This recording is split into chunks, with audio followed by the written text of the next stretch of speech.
ദൈവസ്നേഹത്തെ സംബന്ധിച്ചാണ് ഈ രാത്രി ചില കാര്യങ്ങൾ നിങ്ങളോട് വ്യക്തമാക്കാൻ ഞാൻ ആഗ്രഹിക്കുന്നത്. ദൈവസ്നേഹത്തിന്റെ ഒന്നാമത്തെ പ്രത്യേകത അത് നിത്യസ്നേഹമാണ്. യിരെമ്യാ പ്രവാചകന്റെ പുസ്തകം 31 അധ്യായം അതിന്റെ 3-ാമത്തെ വാക്യം. യിരെമ്യാ പ്രവാചകന്റെ പുസ്തകം 31 അധ്യായം അതിന്റെ 3-ാമത്തെ വാക്യം. യഹോവ ദൂരത്ത് നിന്ന് എനിക്ക് പ്രത്യക്ഷമായി അരുളി ചെയ്തത്, നിത്യസ്നേഹം കൊണ്ട് ഞാൻ നിന്നെ സ്നേഹിച്ചിരിക്കുന്നു, അതുകൊണ്ട് ഞാൻ നിനക്ക് ദയ ദീർഘമാക്കി. വളരെ നന്ദി. യഹോവ ദൂരത്തു നിന്ന് എനിക്ക് പ്രത്യക്ഷമായി അരുളി ചെയ്തത്, നിത്യസ്നേഹം കൊണ്ട് ഞാൻ നിന്നെ സ്നേഹിച്ചിരിക്കുന്നു, അതുകൊണ്ട് എന്റെ ദയ ഞാൻ നിനക്ക് ദീർഘമാക്കിയിരിക്കുകയാണ്. അവിടുത്തെ ഒരു പദം മാത്രം ഞാൻ കടമെടുക്കുകയാണ്, നിത്യസ്നേഹം. ദൈവത്തിന്റെ സ്നേഹം നിത്യസ്നേഹമാണ്.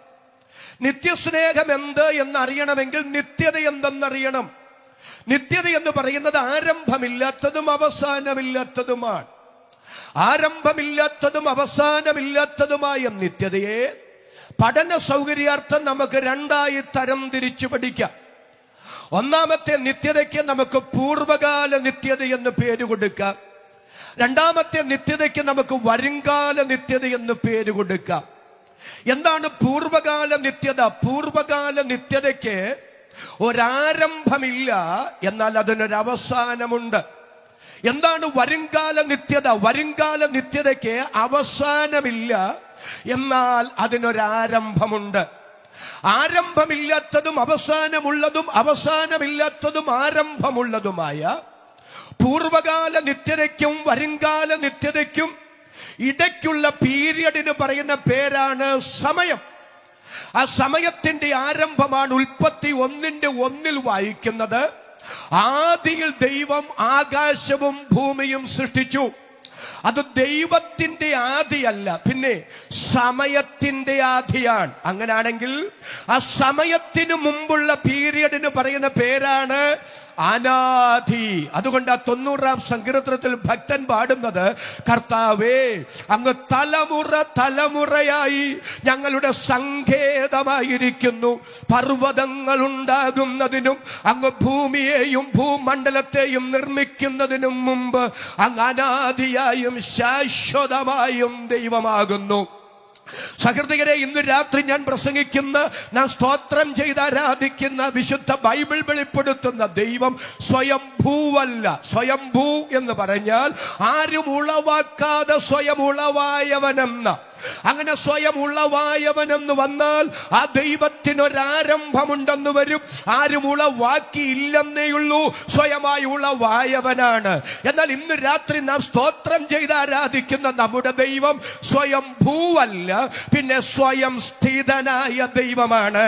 ആരംഭമില്ലാത്ത, അവസാനമില്ലാത്ത, ഗതിഭേദത്താൽ ആച്ഛാദനമില്ലാത്ത സ്വയം സ്ഥിതനായ ദൈവത്തെ ഇന്ന് രാത്രി അബ്ബാ പിതാവേ എന്ന് വിളിച്ചു സ്തോത്രം ചെയ്ത് ആരാധിക്കാൻ എനിക്ക് അവസരം തന്നതിൽ ദൈവത്തിന് നന്ദി എന്ന് പറയാൻ മനസ്സുള്ള ദൈവമക്കളുടെ കരം ഞാൻ ഒന്ന് കാണട്ടെ. ആ കരവും ശബ്ദവും ഉയർത്തി ദൈവത്തിന് സ്തോത്രം ചെയ്യാം. അപ്പൊ ആദിക്ക് മുമ്പുള്ള പീരിയഡിന് പറയുന്ന പേരാണ് അനാദിയെങ്കിൽ ദൈവത്തിന്റെ സ്നേഹം നിത്യ സ്നേഹമാണെന്ന് പറഞ്ഞാൽ ഒന്നാമത്തെ ആശയം അത് അനാദി സ്നേഹമാണെന്നാണ്. അനാദി സ്നേഹം ദൈവശാസ്ത്രപരമായി വിശദീകരിച്ചാൽ പിടികിട്ടാൻ അല്പ പ്രയാസമുള്ളത് കൊണ്ട് ഞാൻ അതിനെ ലളിതവൽക്കരിച്ച് നിങ്ങൾക്ക് വ്യക്തമാക്കി തരാം. എന്റെ മാതാപിതാക്കൾക്ക് മക്കൾ ഞങ്ങൾ 4 പേരാണ്. ഞാനാണ് എന്റെ വീട്ടിലെ മൂത്ത മകൻ. ഞാൻ പലപ്പോഴും ചിന്തിക്കാറുണ്ട്, എന്നെ ആരാണ് ആദ്യം സ്നേഹിച്ചത്? നിങ്ങളെല്ലാവരും ശാന്തമായിട്ടൊന്ന് ചിന്തിച്ചു നോക്കിക്കുക, ആരാ നിങ്ങളെ ആദ്യം സ്നേഹിച്ചത്? അതിന്റെ മാനുഷിക മറുപടി, എന്റെ മറുപടി എന്റെ അമ്മയാണെന്നാണ്. എന്റെ അമ്മ എപ്പോഴാ എന്നെ സ്നേഹിക്കാൻ തുടങ്ങിയത്? എന്റെ അമ്മ ഗർഭവതിയാണെന്ന് അറിഞ്ഞപ്പം മുതൽ, എന്റെ അമ്മയുടെ ഉദരത്തിൽ ഞാൻ ഉരുവായ സമയം മുതൽ എന്റെ അമ്മ എന്നെ സ്നേഹിക്കാൻ തുടങ്ങി. അതിന്റെ പ്രതിഫലനമല്ലേ എന്തു സൂക്ഷിച്ച അമ്മ ജീവിച്ചത്? അമ്മയ്ക്ക് ഇഷ്ടമുള്ള എത്ര ആഹാരം അമ്മ വേണ്ടെന്ന് വെച്ചു? അമ്മ ഛർദ്ദിച്ചതിന് കയ്യും കണക്കുമുണ്ടോ? എത്ര ത്യാഗോജ്വലമായ ഒരു ജീവിതം അമ്മ നയിച്ചത്?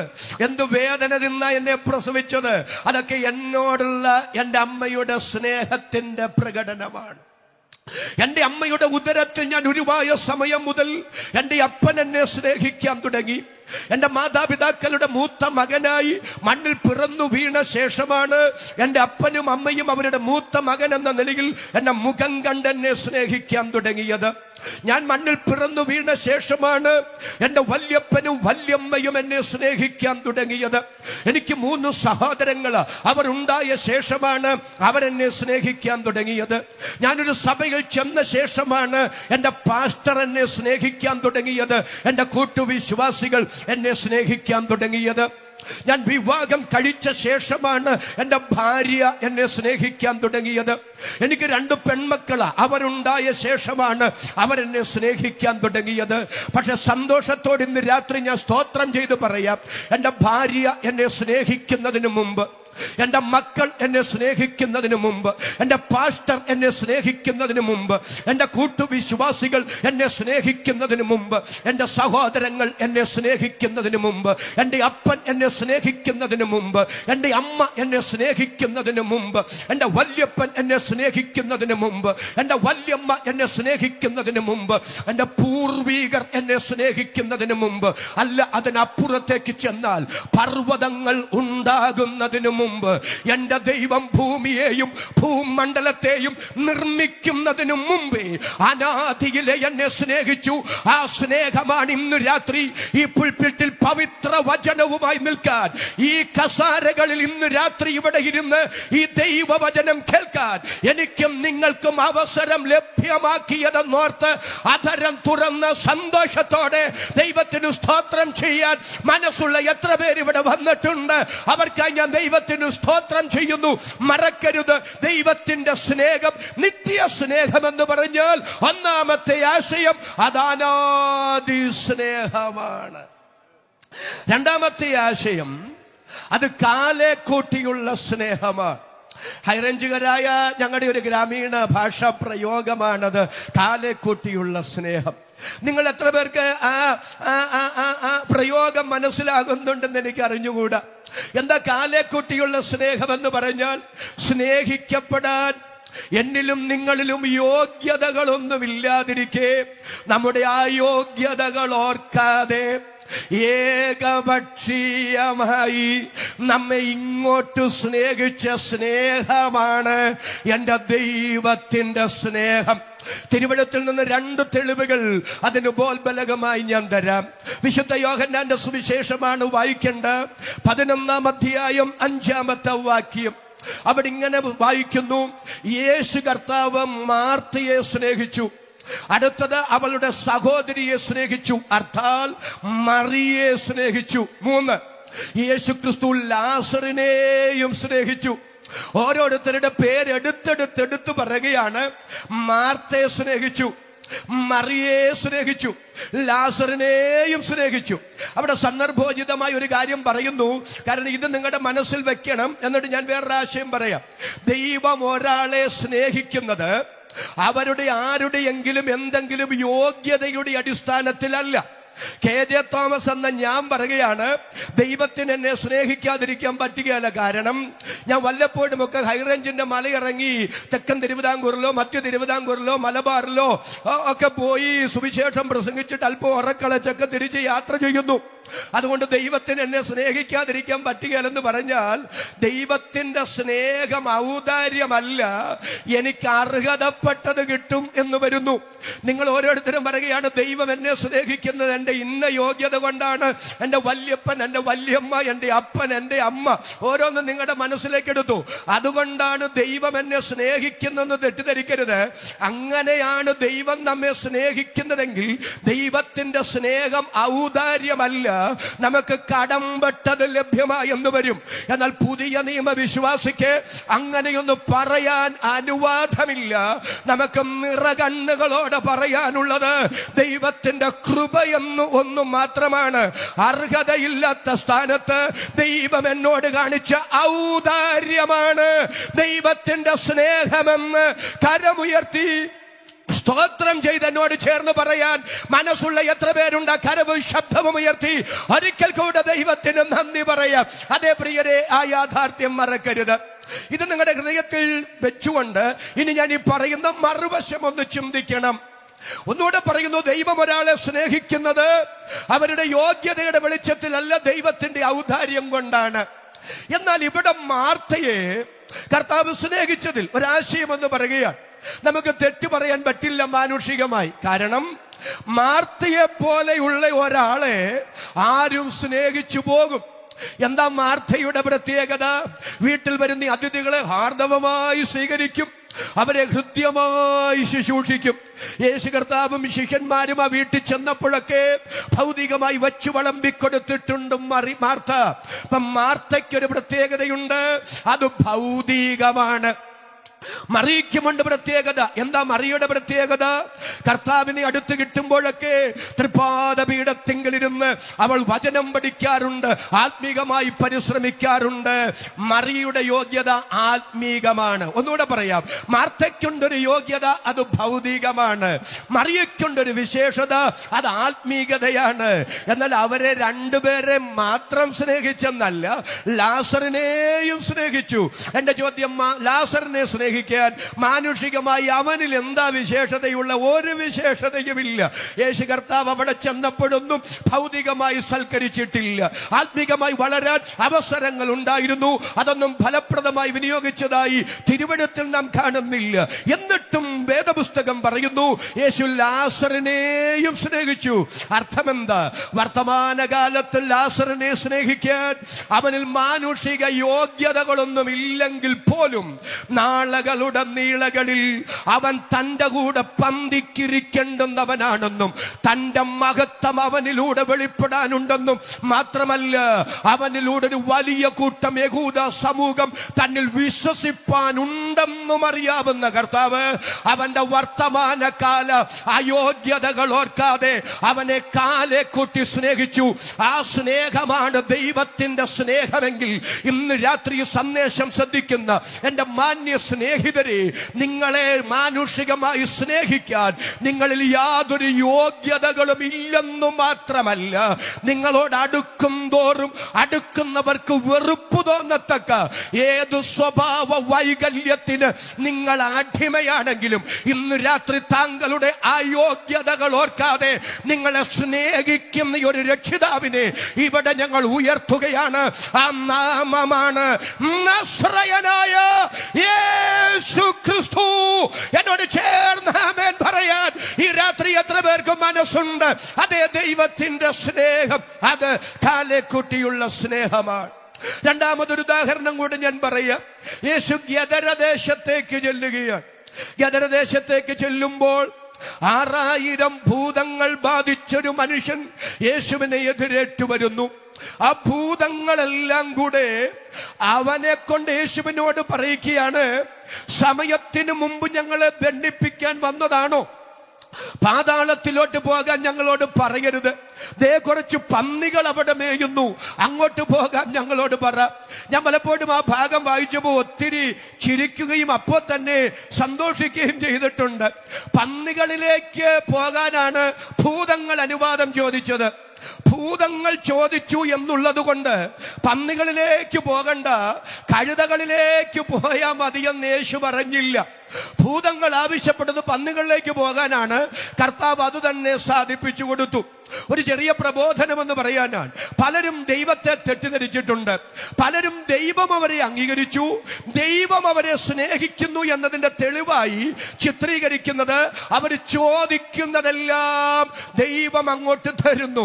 ഞങ്ങൾ പ്രാർത്ഥിക്കുന്നതൊക്കെ ദൈവം തരുന്നുണ്ട്, ഞങ്ങൾ ചോദിക്കുന്നതൊക്കെ ഞങ്ങൾക്ക് ലഭ്യമാകുന്നുണ്ട്, അതുകൊണ്ട് ദൈവം ഞങ്ങളെ അംഗീകരിക്കുന്നു എന്ന് മിഥ്യയായി ധരിച്ചു വച്ചിരിക്കുന്നവരുണ്ട്. എന്നാൽ ഇന്ന് രാത്രി ഞാൻ വിളിച്ചു പറയുന്നു, ഭൂതങ്ങൾ ചോദിച്ചത് പന്നികളിലേക്ക് പോകാനാണ്. അതും കർത്താവ് സാധിപ്പിച്ചു കൊടുത്തു. ഒരാളുടെ പ്രാർത്ഥനയ്ക്ക് മറുപടി തരുന്നതോ, നിങ്ങൾ ആവശ്യപ്പെടുന്നത് ദൈവം സാധിപ്പിച്ചു തരുന്നതോ അല്ല. ദൈവിക അംഗീകാരത്തിന്റെ മുദ്ര, അതിനപ്പുറത്ത് ദൈവവചനത്തിന്റെ വിശുദ്ധിയിൽ, നിത്യതയുടെ വെളിപ്പാടിൽ യേശുവിനോടൊരുമിച്ച് ഈ മണ്ണിൽ ജീവിക്കുന്ന ജീവിതമാണ് ദൈവിക അംഗീകാരത്തിന്റെ മുദ്രയെന്ന് ഇന്ന് രാത്രി ഞാൻ സ്തോത്രം ചെയ്ത് പറയുമ്പോൾ എന്നോട് ചേർന്ന് ആമേൻ പറയാൻ തന്റെ ഇടമുള്ള എത്ര പേര് ഇതിനകത്ത് വന്നിട്ടുണ്ട്, അവർക്കായി ഞാൻ ദൈവത്തെ സ്തുതിക്കുന്നു. കർത്താവ് പറഞ്ഞു, ഭൂതങ്ങളോട് പറഞ്ഞു, പന്നികളിലേക്ക് പോയി കയറിക്കൊള്ളാൻ പറഞ്ഞു. ഈ 6000 ഭൂതങ്ങൾ ചെന്ന് കയറിയത് 2000 പന്നികളിലേക്ക്. അപ്പൊ ഒരു സാമാന്യ കണക്ക് ഞാൻ പറയുകയാണ്, ഓരോ പന്നികളിൽ 3 ഭൂതങ്ങൾ വീതമെങ്കിലും കയറിയിട്ടുണ്ടാകാം. കാരണം ഭൂതങ്ങൾ 6000, പന്നികൾ 2000. ഓരോ പന്നികളിലും 3 ഭൂതങ്ങൾ വീതം കയറി. ഭൂതങ്ങൾ കയറിയപ്പോ പന്നികൾ തീരുമാനിച്ചു, ഇനി ജീവിച്ചിട്ട് കാര്യമില്ല, ചത്തേക്കാം. ഈ 2000 പന്നികളും ഒരുപോലെ കടലിൽ ചാടി ചത്തു. നമ്മുടെ ഗ്രാമീണ ഭാഷയെ പറഞ്ഞാൽ ആത്മഹത്യ ചെയ്തു. പ്രബുദ്ധരായ എന്റെ മാന്യ ശ്രോതാക്കളോട് ഞാൻ ചോദിക്കുന്നു, പന്നികൾക്ക് ആത്മഹത്യ എന്താണെന്നറിയാമോ? ആത്മഹത്യ എന്താണെന്ന് അറിഞ്ഞുകൂടാ. പന്നികൾക്കെന്നല്ല, ഒരു നാൽക്കാലികൾക്കും ഇടജാതികൾക്കും പക്ഷിവർഗത്തിനും ആത്മഹത്യ എന്താണെന്ന് അറിഞ്ഞുകൂടാ. ആത്മഹത്യ എന്താണെന്ന് അറിയാൻ പോയിട്ട് ജീവിതം എന്താണെന്ന് അറിഞ്ഞുകൂടാ. ജനിച്ചു പോയത് കൊണ്ട് ജീവിക്കുന്നു, ചാകുമ്പം ചാകുന്നു എന്നുള്ളതല്ലാതെ ജീവിതത്തെക്കുറിച്ചോ മരണത്തെക്കുറിച്ചോ അതുങ്ങൾക്ക് യാതൊരു ഗ്രാഹ്യവുമില്ല. വാളകത്തൊരു വീട്ടിൽ നിങ്ങളൊരു ഓമനിച്ച് നായ്ക്കുട്ടിയെ വളർത്തി. 3 വയസ്സുണ്ട് ആ നായ്ക്കുട്ടിക്ക്. ഒരു ദിവസം ആ നായ്ക്കുട്ടി കുസൃതി കാണിച്ചു. അതിനിട്ട് അരിശം മൂത്ത അമ്മാമ്മ വടികൊണ്ട് 500 അടി കൊടുത്തു. നന്നായി നായ്ക്കുട്ടിക്ക് വേദനിച്ചു. ഉടനെ നായ്ക്കുട്ടി പറയുക, കഴിഞ്ഞ 3 വർഷം ഈ വീട്ടിൽ വന്ന അന്ന് മുതൽ ഈ എന്റെ യജമാനത്തിയെ കാണുമ്പോ വാല് പറഞ്ഞു പോകുന്നത് പോലെ ഞാൻ വാലാട്ടി സ്നേഹം പ്രകടിപ്പിച്ചിട്ട് ഒരു കരുണയുമില്ലാതെ നിഷ്കരുണം എന്നെ ഇങ്ങനെ ഇതുപോലെ തല്ലിയല്ലോ. അതുകൊണ്ട് ഇനി ഞാൻ ഈ വീട്ടിൽ ജീവിക്കുന്നില്ല. അതുകൊണ്ട് മൂവാറ്റുപുഴയിൽ നിന്ന് എറണാകുളത്തേക്ക് പോകുന്ന ഏതെങ്കിലും ഒരു KSRTC ബസിന്റെ ടയറിന്റെ അടിയിൽ പോയി തലവച്ചങ്ങ് ചാകാമെന്ന് നായ്ക്കുട്ടി തീരുമാനിക്കില്ല. കാരണം അങ്ങനെ ചെയ്യാൻ നായ്ക്കുട്ടിക്ക് കഴിയില്ല. അതിന്റെ പ്രകൃതി അങ്ങനെയാണ്. ഒരു നാൽക്കാലികൾക്കും ഒരു ഇഴജാതികൾക്കും ഒരു പക്ഷിവർഗത്തിനും ആത്മഹത്യ ചെയ്യാൻ കഴിയില്ല. കാരണം ആത്മഹത്യ എന്താണെന്ന് അറിഞ്ഞുകൂടാ. അറിഞ്ഞുകൊണ്ട് ഈ മണ്ണിൽ ജീവിതം അവസാനിപ്പിക്കാൻ പറ്റുന്നതും മനുഷ്യനും മാത്രമാണ്. അങ്ങനെയാണെങ്കിൽ 1999 അല്ല, 2000 പന്നികളും ഒരുപോലെ കടലിൽ ചാടി. അല്ലേ? അതിന്റെ അർത്ഥം അത് യാദൃച്ഛികമല്ല. 2000 എണ്ണവും ഒരുപോലെ ചത്തു. കാരണം എന്താ? ഇത് പന്നികളുടെ പ്രവണതയല്ല, പിന്നെ പന്നിയിൽ കയറിക്കൂടിയ ദുരാത്മാവിന്റെ പ്രവണതയാ. ഈ ദുരാത്മാവിന്റെ സ്വഭാവം എന്താ? ഇത് കയറുന്നതിനെ കൊല്ലിക്കുന്നതാണ്, ഇത് കയറുന്നതിനെ ആത്മഹത്യ ചെയ്യിപ്പിക്കുന്നതാണ്. ഭൂതങ്ങൾ എന്തൊക്കെ ചെയ്യുന്നു അത് വേദപുസ്തകത്തിലെ മനോഹരമായൊരു പഠനമാണ്. പക്ഷെ അവിടേക്ക് ഞാൻ പ്രവേശിക്കുന്നില്ല.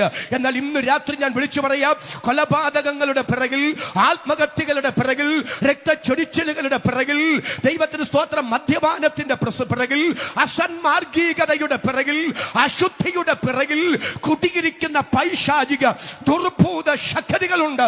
എന്നാൽ ആ പൈശാചിക ബന്ധനങ്ങളിൽ നിന്ന് മനുഷ്യനെ സ്വതന്ത്രമാക്കാൻ ഒന്നിനു മാത്രമേ കഴിയൂ. അത് ദൈവത്തിന്റെ വചനത്തിനാണ്, യേശുക്രിസ്തുവിന്റെ നാമത്തിനാണ്. ഇന്ന് രാത്രി ഏതെങ്കിലും കുടുംബങ്ങളിൽ, വ്യക്തികളിൽ ആത്മഹത്യകൾ വരുത്തി തീർക്കാൻ കുടിയിരിക്കുന്ന പൈശാചിക ദുർഭൂത ശക്തികൾ ഉണ്ടെങ്കിൽ ഞങ്ങൾ ഒരുമിച്ച് യേശുക്രിസ്തുവിന്റെ നാമത്തിൽ ഈ രാത്രി ആത്മാവിൽ കൽപ്പിക്കുകയാൽ, നിസ്സാര കാര്യങ്ങളിൽ പോലും എന്തിനു ജീവിക്കുന്നു, ആർക്കു വേണ്ടി ജീവിക്കുന്നു, ജീവിച്ചിട്ടെന്ത് ഗുണം, പോയി ചത്തുകള എന്ന് ഹൃദയത്തിനകത്ത് തോന്നിക്കത്തക്ക നിലയിൽ ദൈവം തന്നെ ആയുസ് തികയുന്നതിന് മുമ്പ് മണ്ണിൽ നിന്ന് നിന്നെ പറിച്ചു കളയാൻ ഇന്ന് രാത്രി ആത്മഹത്യ പ്രവണതയാൽ വെല്ലുവിളിക്കുന്ന ഏതെങ്കിലും ദുർഭൂത ശക്തികൾ ഇതിനകത്ത് കുതിയിരിപ്പുണ്ടെങ്കിൽ, മറഞ്ഞിരിപ്പുണ്ടെങ്കിൽ, സ്വർഗത്തിനും ഭൂമിക്കും നാഥനായ ഏക കർത്താവും രക്ഷിതാവുമായ പാമ്പുകളെയും തേളുകളെയും ചവിട്ടാൻ, ശത്രുവിന്റെ സകല ബലത്തെയും കെടുത്താൻ അധികാരം തന്ന യേശുക്രിസ്തുവിന്റെ നാമത്തിൽ ഞങ്ങൾ ഒരുമിച്ച് ആത്മാവിൽ കൽപ്പിക്കുന്നു. ആ പൈശാചിക ശക്തി ഇന്ന് രാത്രി കുടുംബങ്ങളെ വിട്ട് അഴിഞ്ഞു മാറട്ടെ, വ്യക്തികളെ വിട്ട്, അവരുടെ വൈകാരിക തലങ്ങളെ വിട്ട് ഇന്ന് രാത്രി ആ ശക്തി വിട്ടുമാറട്ടെ. കൃപ ലഭിച്ച അഭിഷക്തന്മാർ, കൃപ ലഭിച്ച ദൈവമക്കൾ ആത്മാവിലെ കരമടിച്ച് അല്പനിമിഷം ദൈവത്തിന് സ്തോത്രം ചെയ്യുക. ആത്മഹത്യകൾ വരുത്തി തീർക്കാൻ ഈ രാത്രി വെല്ലുവിളിക്കുന്ന പൈശാചിക ആധിപത്യങ്ങളോട് യേശു ക്രിസ്തുവിന്റെ നാമത്തിൽ ഞങ്ങൾ ഒരുമിച്ച് കൽപ്പിക്കുന്നു, അഴിഞ്ഞ് മാറുക. നമ്മുടെ വിഷയത്തിലേക്ക് നമുക്ക് മടങ്ങി വരാം. അപ്പൊ ഓരോ പന്നികളിൽ 3 ഭൂതങ്ങൾ വീതം കയറിയപ്പോ പന്നികൾ ആത്മഹത്യ ചെയ്തെങ്കിൽ, കടലിൽ ചാടി ചത്തെങ്കിൽ, ഈ മനുഷ്യനിൽ ഈ 6000 ഭൂതങ്ങൾ വർഷങ്ങളായി കുടിയിരിക്കുകയല്ലേ?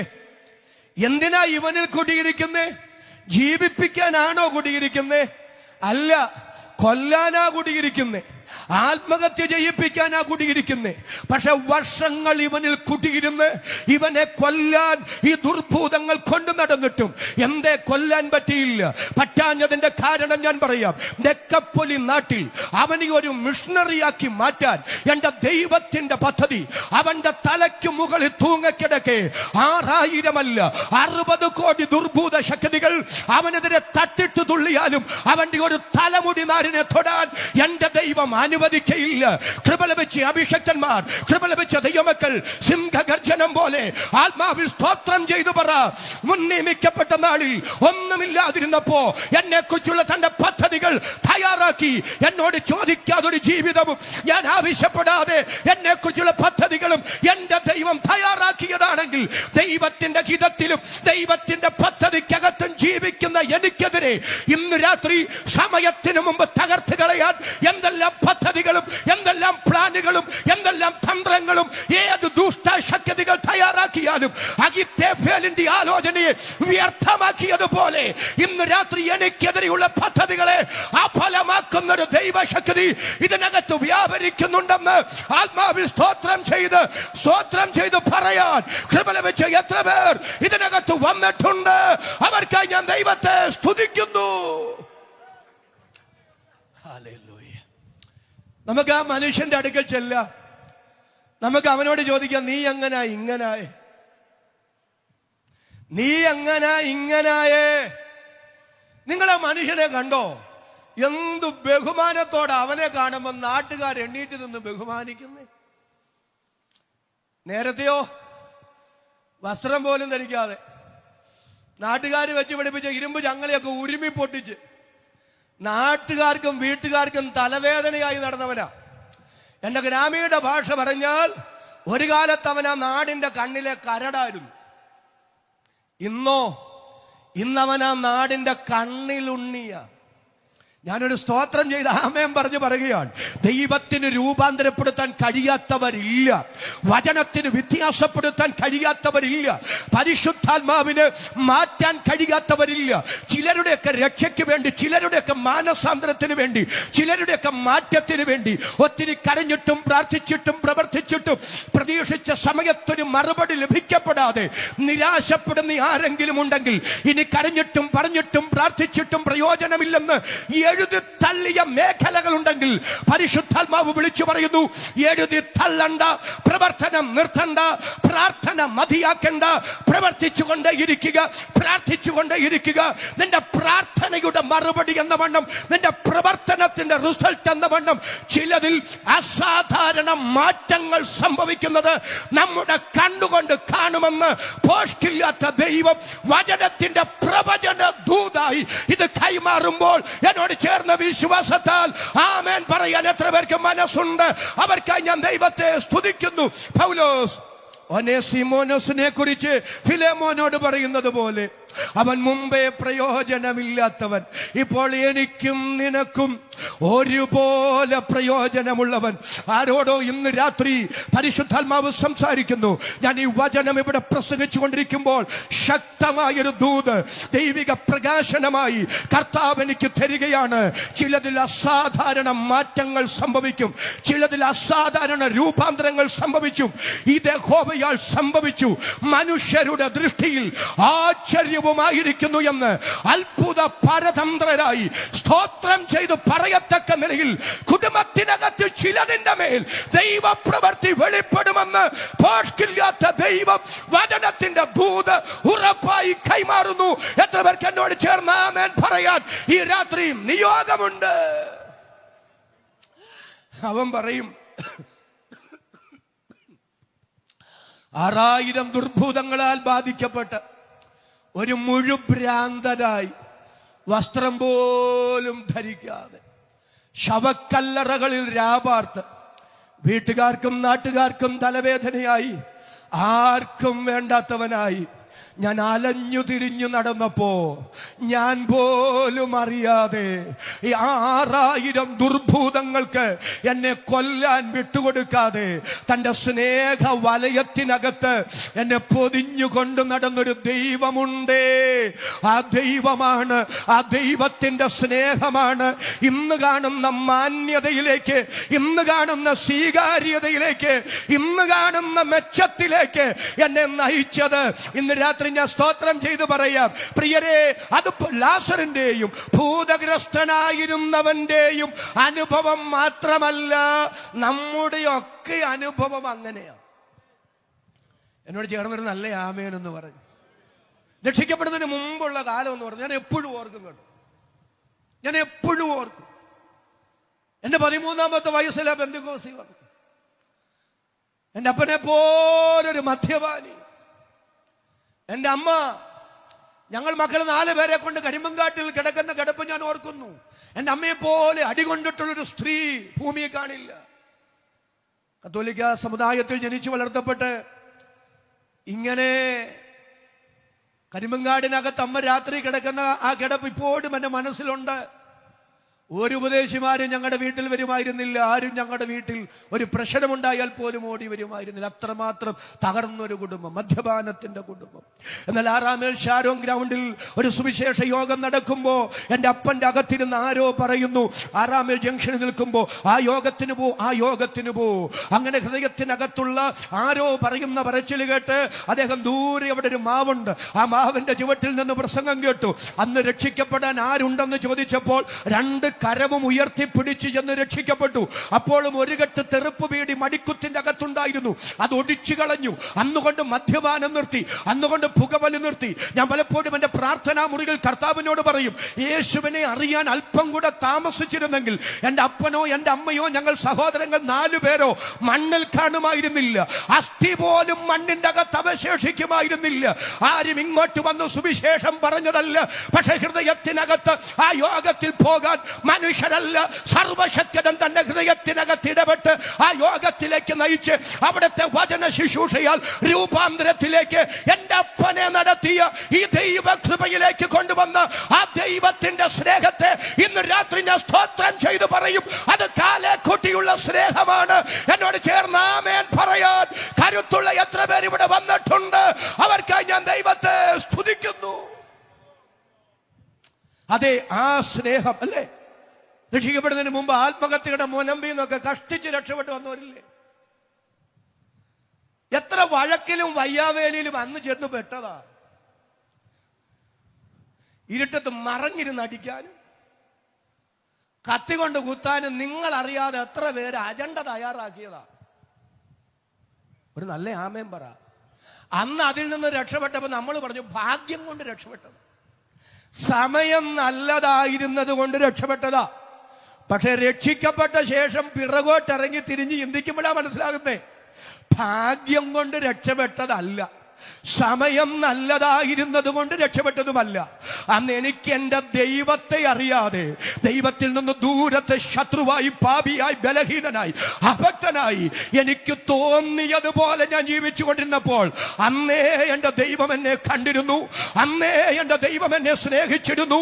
ആ ദൈവിക സ്നേഹമാണ്, ആ ദൈവിക തെരഞ്ഞെടുപ്പാണ്. അതിൽ നിന്നെല്ലാം ഒഴിഞ്ഞു മാറി ഇന്ന് രാത്രി ഇവിടെ നിൽക്കാൻ, ഇവിടെ ഇരിക്കാൻ എനിക്കും നിങ്ങൾക്കും കൃപ തന്നതെന്നോർത്ത് അധരം തുറന്ന് അണപൊട്ടി ഒഴുകുന്ന ആവേശത്തിൽ ദൈവത്തിന് സ്തോത്രം ചെയ്യാൻ എത്ര പേർക്ക് മനസ്സുണ്ട്? അവർക്കായി ഞാൻ ദൈവത്തെ സ്തുതിക്കുന്നു. ഈ രാത്രി മറക്കരുത്, ദൈവത്തിന്റെ സ്നേഹം അത് നിത്യ സ്നേഹമാണ്, അത് അനാദി സ്നേഹമാണ്, അത് കാലേ കൂട്ടിയുള്ള സ്നേഹമാണ്. രണ്ട്, ദൈവത്തിന്റെ സ്നേഹം വെളിപ്പെടുത്തപ്പെട്ട സ്നേഹമാണ്. എനിക്കിപ്പോ 50 വയസ്സായി. അപ്പൊ നിങ്ങൾ ഈയിടെ ഒരു ഭയങ്കര മനപ്രയാസം എനിക്കുണ്ടായി. ഞാൻ ഈ 50 എന്ന് തന്നെ പറയുന്ന എന്നാ സങ്കടത്തില. കാരണം എത്ര പെട്ടെന്ന് ആ സമയം പോയെ. ഞാൻ എൻ്റെ ചെറുപ്പകാലമൊക്കെ ഓർക്കും കേട്ടോ. ഈ വണ്ടിയിലൊക്കെ ഒറ്റയ്ക്ക് ഡ്രൈവ് ചെയ്ത് പോകുമ്പോൾ ഈ ഉറക്കം കണ്ണിൽ തട്ടിക്കളിക്കാതിരിക്കാം പല കാര്യങ്ങളും കുഞ്ഞിലെ കുസൃതി തരങ്ങളൊക്കെ പലപ്പോഴും ഓർത്ത് ചിരിച്ചുകൊണ്ട് പോകും. അന്ന് മൊത്തം കരിമ്പല്ലേ. ഈ കാളവണ്ടി അന്ന് മുഴുവൻ മൺറോഡാ. ഒരു ജീപ്പെങ്ങാനും വന്നാൽ എന്തൊരു അത്ഭുതം. നമ്മളിൽ പലരും ഏറ്റവും കൂടുതൽ വീണിട്ടുള്ളത്, ഞാൻ ഏറ്റവും കൂടുതൽ വീണിട്ടുള്ളത്, അന്തരീക്ഷത്തിലൂടെ ഫ്ലൈറ്റ് പറക്കുമ്പോൾ താഴെ നോക്കിയല്ല മേളിലോട്ട് നോക്കിയാ ഓടും. കാരണം ഓടുമ്പോൾ നമ്മുടെ ചിന്ത ഇവൻ നമ്മുടെ തലയ്ക്ക് മുകളിലാണ്.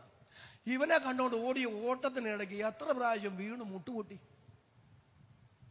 അപ്പൊ ഈ അന്ന് കൂടുതലും കാളവണ്ടിയാണ്.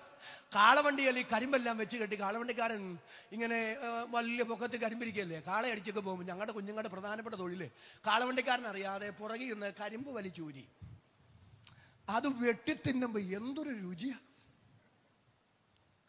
ഞാൻ പറയുന്ന പോലെ നിങ്ങൾക്ക് പിടികിട്ടുന്നുണ്ടോ? ഇവിടുത്തുകാർക്ക് മനസ്സിലാവണമെന്നില്ല, ഹൈറേഞ്ചിലെ കാര്യം പറയും. അപ്പൊ ഈ 50 വർഷം എത്ര പെട്ടെന്നാ പോയേ. ഈ കഴിഞ്ഞ ദിവസം ഒരു വാസ്റ്റർ എന്നോട് ചോദിക്കുക 65 ആയോന്ന്. 50 ആയെന്ന് പറയുന്നതിൽ സങ്കടമുള്ള എന്നോട് 65 ആയോന്ന് ചോദിക്കുമ്പോൾ മനപ്രയാസം നിങ്ങളോട്. ഇപ്പൊ ഞാൻ പറയാൻ വന്നത്, ഞാൻ എപ്പോഴും എന്റെ കുഞ്ഞുനാൾ ഓർക്കും. നിങ്ങളുടെ കുഞ്ഞുനാളൊക്കെ ഒന്ന് ഓർത്ത് നോക്കി. വേറൊന്നിനും സ്തോത്രം പറഞ്ഞില്ലേലും പ്രിയരെ, ഈ കാലത്ത് ജീവിക്കാൻ പറ്റിയതിന് തന്നെ സ്തോത്രം പറയണം. എന്തോ നല്ല പാൻറ്റാ ഞാൻ ഇട്ടേക്കുന്നത്, എന്തോ നല്ല ഷർട്ടാ. എന്റെ മാത്രമല്ല, നിങ്ങൾ എല്ലാവരും നോക്കി. എന്തോ നല്ല പാൻറ്, എന്തോ നല്ല ഷർട്ട്, എന്തോ നല്ല സാരി, എന്തോ നല്ല ചുരിദാറ്. ആ ഗ്രൗണ്ടിലെ നിരത്തുകളിലായിട്ട് എന്ത് വിലയേറിയ വാഹനങ്ങളാണ് നിരത്തിയിട്ടിരിക്കുന്നത്. ഇങ്ങോട്ട് വരുമ്പോൾ എത്ര മനോഹരമായ വീടുകളാ ഉള്ളത്. എന്ത് നല്ല ഭക്ഷണമാണ് നമ്മൾ ഉച്ചയ്ക്ക് ഭക്ഷിച്ചത്. രാത്രിയിൽ ചെല്ലുമ്പോൾ എത്ര സ്വാദിഷ്ടമായ ഫുഡ് കഴിക്കാനായി നമ്മൾ ഒരുക്കിയിരിക്കുന്നത്. കയ്യിൽ പൈസ ഉണ്ടെങ്കിൽ മൂവാറ്റുപുഴയിൽ ചെന്നാൽ എന്നാ കഴിക്കാൻ കിട്ടാത്ത. ഫ്ലൈറ്റിനൊക്കെ ഭയങ്കര ചാർജാ. ഓരോ ദിവസവും കഴിയുന്നതോടും ചാർജ് കൂടിക്കൊണ്ടിരിക്കുക. പക്ഷെ ഒരൊറ്റ സീറ്റ് പോലും കാലിയില്ല. അതിനെ കാലിയില്ലാത്ത വാളകത്ത് നിന്ന് ഗ്രേസി ആന്റി അച്ഛനും കൂടെ സൗദിയിൽ മൂത്ത മകളുടെ അടുക്കൽ പോയി 2 മാസം നിന്ന് തിരിച്ച് നാട്ടിൽ വന്ന് വീണ്ടും വാളകത്ത് വീട്ടിൽ 3 മാസം താമസിച്ചിട്ട് അടുത്തത് കാനഡയിലെ ഇളയ മോനടുത്തേക്ക് പോയി 6 മാസം അവിടെ നിന്നിട്ട് ഇവിടെ വന്നിട്ട് വീണ്ടും മസ്കറ്റിലെ മോന്റെ അടുക്കിലേക്ക് 2 മാസം കഴിയുമ്പം പോവുക. പണ്ട് ഫ്ലൈറ്റ് കാണുമ്പോൾ മേളിലോട്ട് നോക്കി ഓടി മുട്ടുപൊട്ടിയ നമ്മളെ ഒരു നല്ല ആമേനെന്ന് പറ. ഇതിലൊക്കെ കയറുമെന്ന് അന്നൊക്കെ ചിന്തിച്ചതാണോ? ഒരു ആമേൻ പറഞ്ഞൊന്ന് പറ. ഇത്രയും നല്ല ആഹാരം കഴിക്കാൻ പറ്റിയത്, ഇത്രയും നല്ല വസ്ത്രം ധരിക്കാൻ പറ്റിയത്, ഇത്രയും നല്ല വാഹനത്തിൽ യാത്ര ചെയ്യാൻ പറ്റിയത്, ഇത്രയും നല്ല വീട്ടിൽ പാർക്കാൻ പറ്റിയത് ഈ കാലത്ത് ജീവിക്കാൻ പറ്റിയത് കൊണ്ടല്ല. ഒരു 200 കൊല്ലം മുമ്പെങ്ങാനും നമ്മൾ ജീവിച്ചിരുന്നെങ്കിൽ, ഒരു കുസൃതി ചോദ്യം ചോദിക്കുക, ഒരു 200 കൊല്ലം മുമ്പെങ്ങാനും ജീവിച്ചിരുന്നെങ്കിൽ ഈ നല്ല ഫുഡ് കഴിക്കാൻ പറ്റുമോ? ഒരു നല്ല ആമേൻ പറ. അപ്പൊ നിങ്ങൾ പറയാം അന്നത്തെ ഫുഡായിരുന്നു. ഞാൻ പറഞ്ഞു അന്നത്തെ ഫുഡല്ല, ഇന്നത്തെ ഫുഡാ. അന്നത്തെ ഫുഡ് എന്ന് പറയുന്ന ആകെപ്പാടെ ചക്കയും അല്ലെ, ചേമ്പും ചേനയും അല്ലേ ഒക്കെ ഉള്ളൂ, മരച്ചീനിയൊക്കെ ഉള്ളൂ. ഇത്രയും നല്ല ഫുഡ്. ഇനി ഫുഡ് അവിടുത്തേതല്ലെങ്കിലും പേരെങ്കിലും അവിടുത്തേതാണല്ലോ. ചില മന്തിയുടെ പേര്, രാജ്യങ്ങളുടെ പേര് വെച്ച് വെക്കുമ്പോൾ അപ്പോഴാണ് നമ്മൾ ഓർക്കുന്നത് ഇങ്ങനെയും രാജ്യം ഉണ്ടോന്ന് അല്ലേ. വിദേശ രാജ്യങ്ങളിലൊക്കെ പോകാനും നല്ല ഭക്ഷണം കഴിക്കാനും ഒക്കെ അവസരം കിട്ടിയത് ഈ കാലത്ത് ജീവിക്കാൻ പറ്റിയത് കൊണ്ടല്ലേ. 100-200 കൊല്ലം മുമ്പെങ്ങാനും ജീവിച്ചിരുന്നെങ്കിൽ ഇത്രയും നല്ല വസ്ത്രം, ഇത്രയും നല്ല വാഹനം, ഇത്രയും നല്ല വീട്, ഇത്രയും നല്ല സൗകര്യങ്ങളൊക്കെ അനുഭവിക്കാൻ പറ്റുമോ? നമ്മൾ ഏത് കാലത്ത് ജീവിച്ചിരിക്കണം എന്നുള്ളതും നമ്മുടെ തീരുമാനശേഷിപ്പെട്ടതല്ല, അതും സർവശക്തന്റെ നിർണയത്തിൽപ്പെട്ടതാ. അതുകൊണ്ട് ഇല്ലാത്തതോർത്ത് പിറുപിറുക്കാതെ ഈ കാലത്ത് ജീവിക്കാനും ഇത്രയൊക്കെ സൗകര്യങ്ങൾ അനുഭവിക്കാനും എനിക്കും എന്റെ തലമുറയ്ക്കും അവസരം തന്ന എന്റെ ദൈവത്തിന് നന്ദി എന്ന് ഇന്ന് രാത്രി ഹൃദയപൂർവ്വം എന്നോട് ചേർന്ന് പറയാൻ മനസ്സുള്ളവർ മാത്രമാ കരമുയർത്തി ഒരിക്കൽ കൂടി ദൈവത്തിന് നന്ദി പറയാൻ മറക്കല്ല്. ഈ കാലത്ത് ജീവിക്കാൻ പറ്റിയതിന് ദൈവത്തിന് സ്തോത്രം പറയണം. എന്റെ കുഞ്ഞിലെ ഒരു കാര്യം പറയാണ്, ഞാനിത് പറയാൻ വന്നത്. അന്നത്തെ കാലത്തിന്റെ പ്രത്യേകത, അന്ന് ഞങ്ങൾ മക്കൾക്ക് അപ്പന്റെ അടുക്കൽ നേരിട്ട് എന്ന് കാര്യം പറയാൻ പറ്റിയല്ല. അമ്മ വഴി വേണം കാര്യം അവതരിപ്പിക്കാൻ. അമ്മയ്ക്കും അങ്ങനെ എപ്പോഴും അങ്ങ് ചെല്ലാൻ പറ്റുകയില്ല. അപ്പന്റെ ഭാവഭേദങ്ങളൊക്കെ മനസ്സിലാക്കി വളരെ തന്മയത്വത്തോടെ വേണം അമ്മയ്ക്ക് കാര്യങ്ങൾ അവതരിപ്പിക്കാൻ. ഇത് കണ്ട് മനസ്സ് മടുത്ത മക്കൾ അന്ന് അമ്മയോട് പറയുമായിരുന്നു, എന്റെ പൊന്നമ്മ, ഇതെന്നാ ഒരു ജീവിതമാണ്, ഇതെന്നാ ഒരു അപ്പനാമേ. അപ്പുറത്തെ ടോമിച്ചന്റെ അപ്പനെ നോക്കിക്ക്, അവിടെ കൂട്ടുകാരെ പോലെ, ഇവിടോ കാണ്ടാമൃഗത്തെ പോലെ. അന്ന് ദൈവകൃപയുള്ള നല്ല അമ്മമാര് പറഞ്ഞടാ, അപ്പുറത്തെ ടോമിച്ചന്റെ അപ്പനേക്കാൾ സ്നേഹമുള്ള അപ്പനാ നിന്റെ അപ്പൻ. പക്ഷെ നിന്റെ അപ്പനൊരു കുഴപ്പമുണ്ട്, സ്നേഹം അകത്താ, പുറത്ത് കാണിക്കാൻ അറിഞ്ഞുകൂടാ. നിന്റെ അപ്പൻ നീ ഉദ്ദേശിക്കുന്ന ആളല്ല, നല്ല സ്നേഹമുള്ള ആളാ, പക്ഷെ അകത്താ സ്നേഹം, പുറത്ത് കാണിക്കാൻ അറിയില്ല. എനിക്ക് എല്ലാവരോടും സ്നേഹം, പക്ഷെ അകത്ത പുറത്ത് കാണിക്കാൻ അറിയില്ലെന്ന് പറയുന്നവരോട് എന്റെ വിനീതമായൊരു ചോദ്യം, നിങ്ങളെപ്പോലെ എല്ലാവരും കൂടെ തുടങ്ങിയ ഈ ലോകത്തിന്റെ ഗതി എന്തായി മാറും? അതൊരു വല്ലാത്ത വീർപ്പുമുട്ടലാകും. അപ്പൊ സ്നേഹം അകത്തുണ്ടെങ്കിൽ അത് മറയ്ക്കാനുള്ളതല്ല, അത് വെളിപ്പെടുത്താനുള്ളതാണ്. ഇതുപോലെ ദൈവത്തിന്റെ സ്നേഹവും മറയപ്പെട്ട സ്നേഹമല്ല, സാമാന്യബോധമുള്ള ആർക്കും മനസ്സിലാകുന്നത് പോലെ, ആമേൻ പറഞ്ഞൊന്ന് പറ, പരസ്യമായി വെളിപ്പെടുത്തപ്പെട്ട സ്നേഹമാണ്. ദൈവസ്നേഹം വെളിപ്പെടുത്തപ്പെട്ട രണ്ട് മേഖലകൾ ഓടിച്ചു പറഞ്ഞ് പരമപ്രധാനമായ ഒരു വിഷയം കൂടെ നിങ്ങളുടെ മനസ്സിലേക്ക് തന്ന് എന്റെ വാക്കുകൾ ഞാൻ ഉപസംഹരിക്കാം. ദൈവസ്നേഹം ദൈവം വെളിപ്പെടുത്തിയ മേഖല ഒന്ന്, യേശു ക്രിസ്തുവിന്റെ മനുഷ്യത്വത്തിലെ വെളിപ്പാടാണ്. സഹൃദയരായ എന്റെ മാന്യ ശ്രോതാക്കളെ, നിങ്ങൾ ഒന്ന് ചിന്തിച്ചു നോക്കിക്കേ. ഒരു കുഞ്ഞൊരു വീട്ടിലുണ്ടായെന്നറിയുമ്പോ നമ്മൾ ആദ്യം ചോദിക്കുന്ന ചോദ്യം, കുഞ്ഞാണാണോ പെണ്ണാണോ? അല്ലേ? ആണാണെങ്കിൽ ആണാണ്, പെണ്ണാണെങ്കിൽ പെണ്ണാണ്. അതറിഞ്ഞു കഴിയുമ്പോൾ അന്വേഷണം നിർത്തേണ്ടതാണ്. പക്ഷെ അടുത്ത ചോദ്യം, കൊച്ചു വെളുത്തതാണോ കറുത്തതാണ്? വെളുത്തതാണെന്നെങ്ങാനും പറഞ്ഞ കുശുമ്പ് മൂത്തിട്ട് ചോദിക്കുന്ന അടുത്ത ചോദ്യം, ചെവി വെളുത്തതാണോ കറുത്തതാണോ? അവരുടെ അപ്പം വീട്ടുകാർക്ക് പാരമ്പര്യമായി അല്പം മൂക്ക് നീണ്ടോരാ. കൊച്ചിന്റെ മൂക്ക് നീണ്ടതാണോ കുറുകിയതാണ്?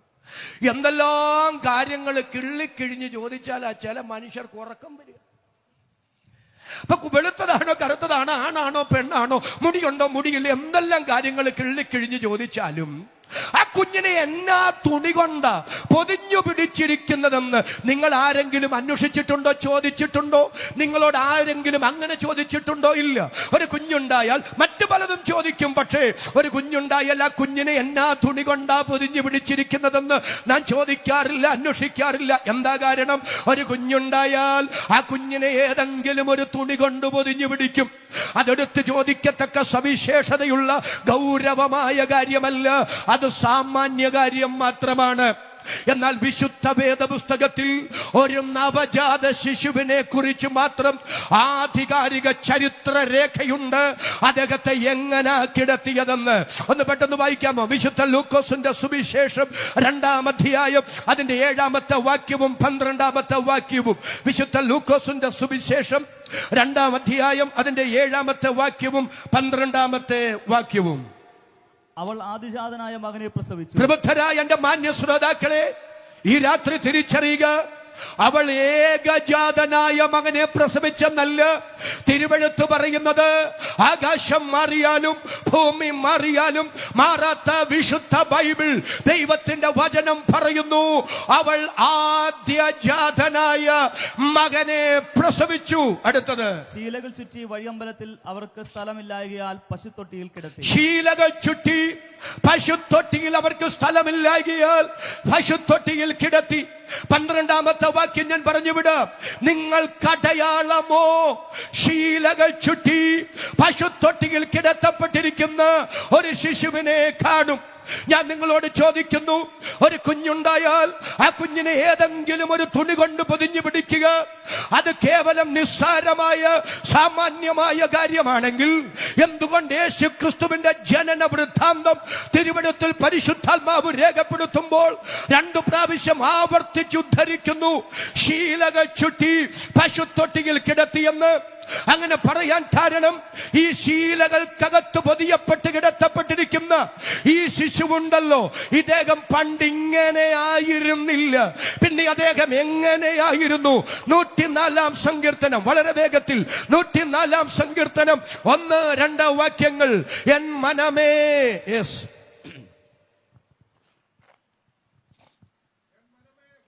ഉച്ചഭാഷണയിലൂടെ എൻ മനമേ യഹോവയെ വാഴ്ത്തുക. എന്റെ ദൈവമായ യഹോവേ, നീ എന്റെ ദൈവമായ കർത്താവേ, നീ ഏറ്റവും വലിയവൻ. മഹത്വവും തേജസ്സും നീ ധരിച്ചിരിക്കുന്നു. വസ്ത്രം ധരിക്കുന്നത് പോലെ നീ പ്രകാശത്തെ ധരിച്ചിരിക്കുന്നു. തിരശീല പോലെ നീ ആകാശം. നല്ല ആമേൻ എന്ന് പറയാമോ?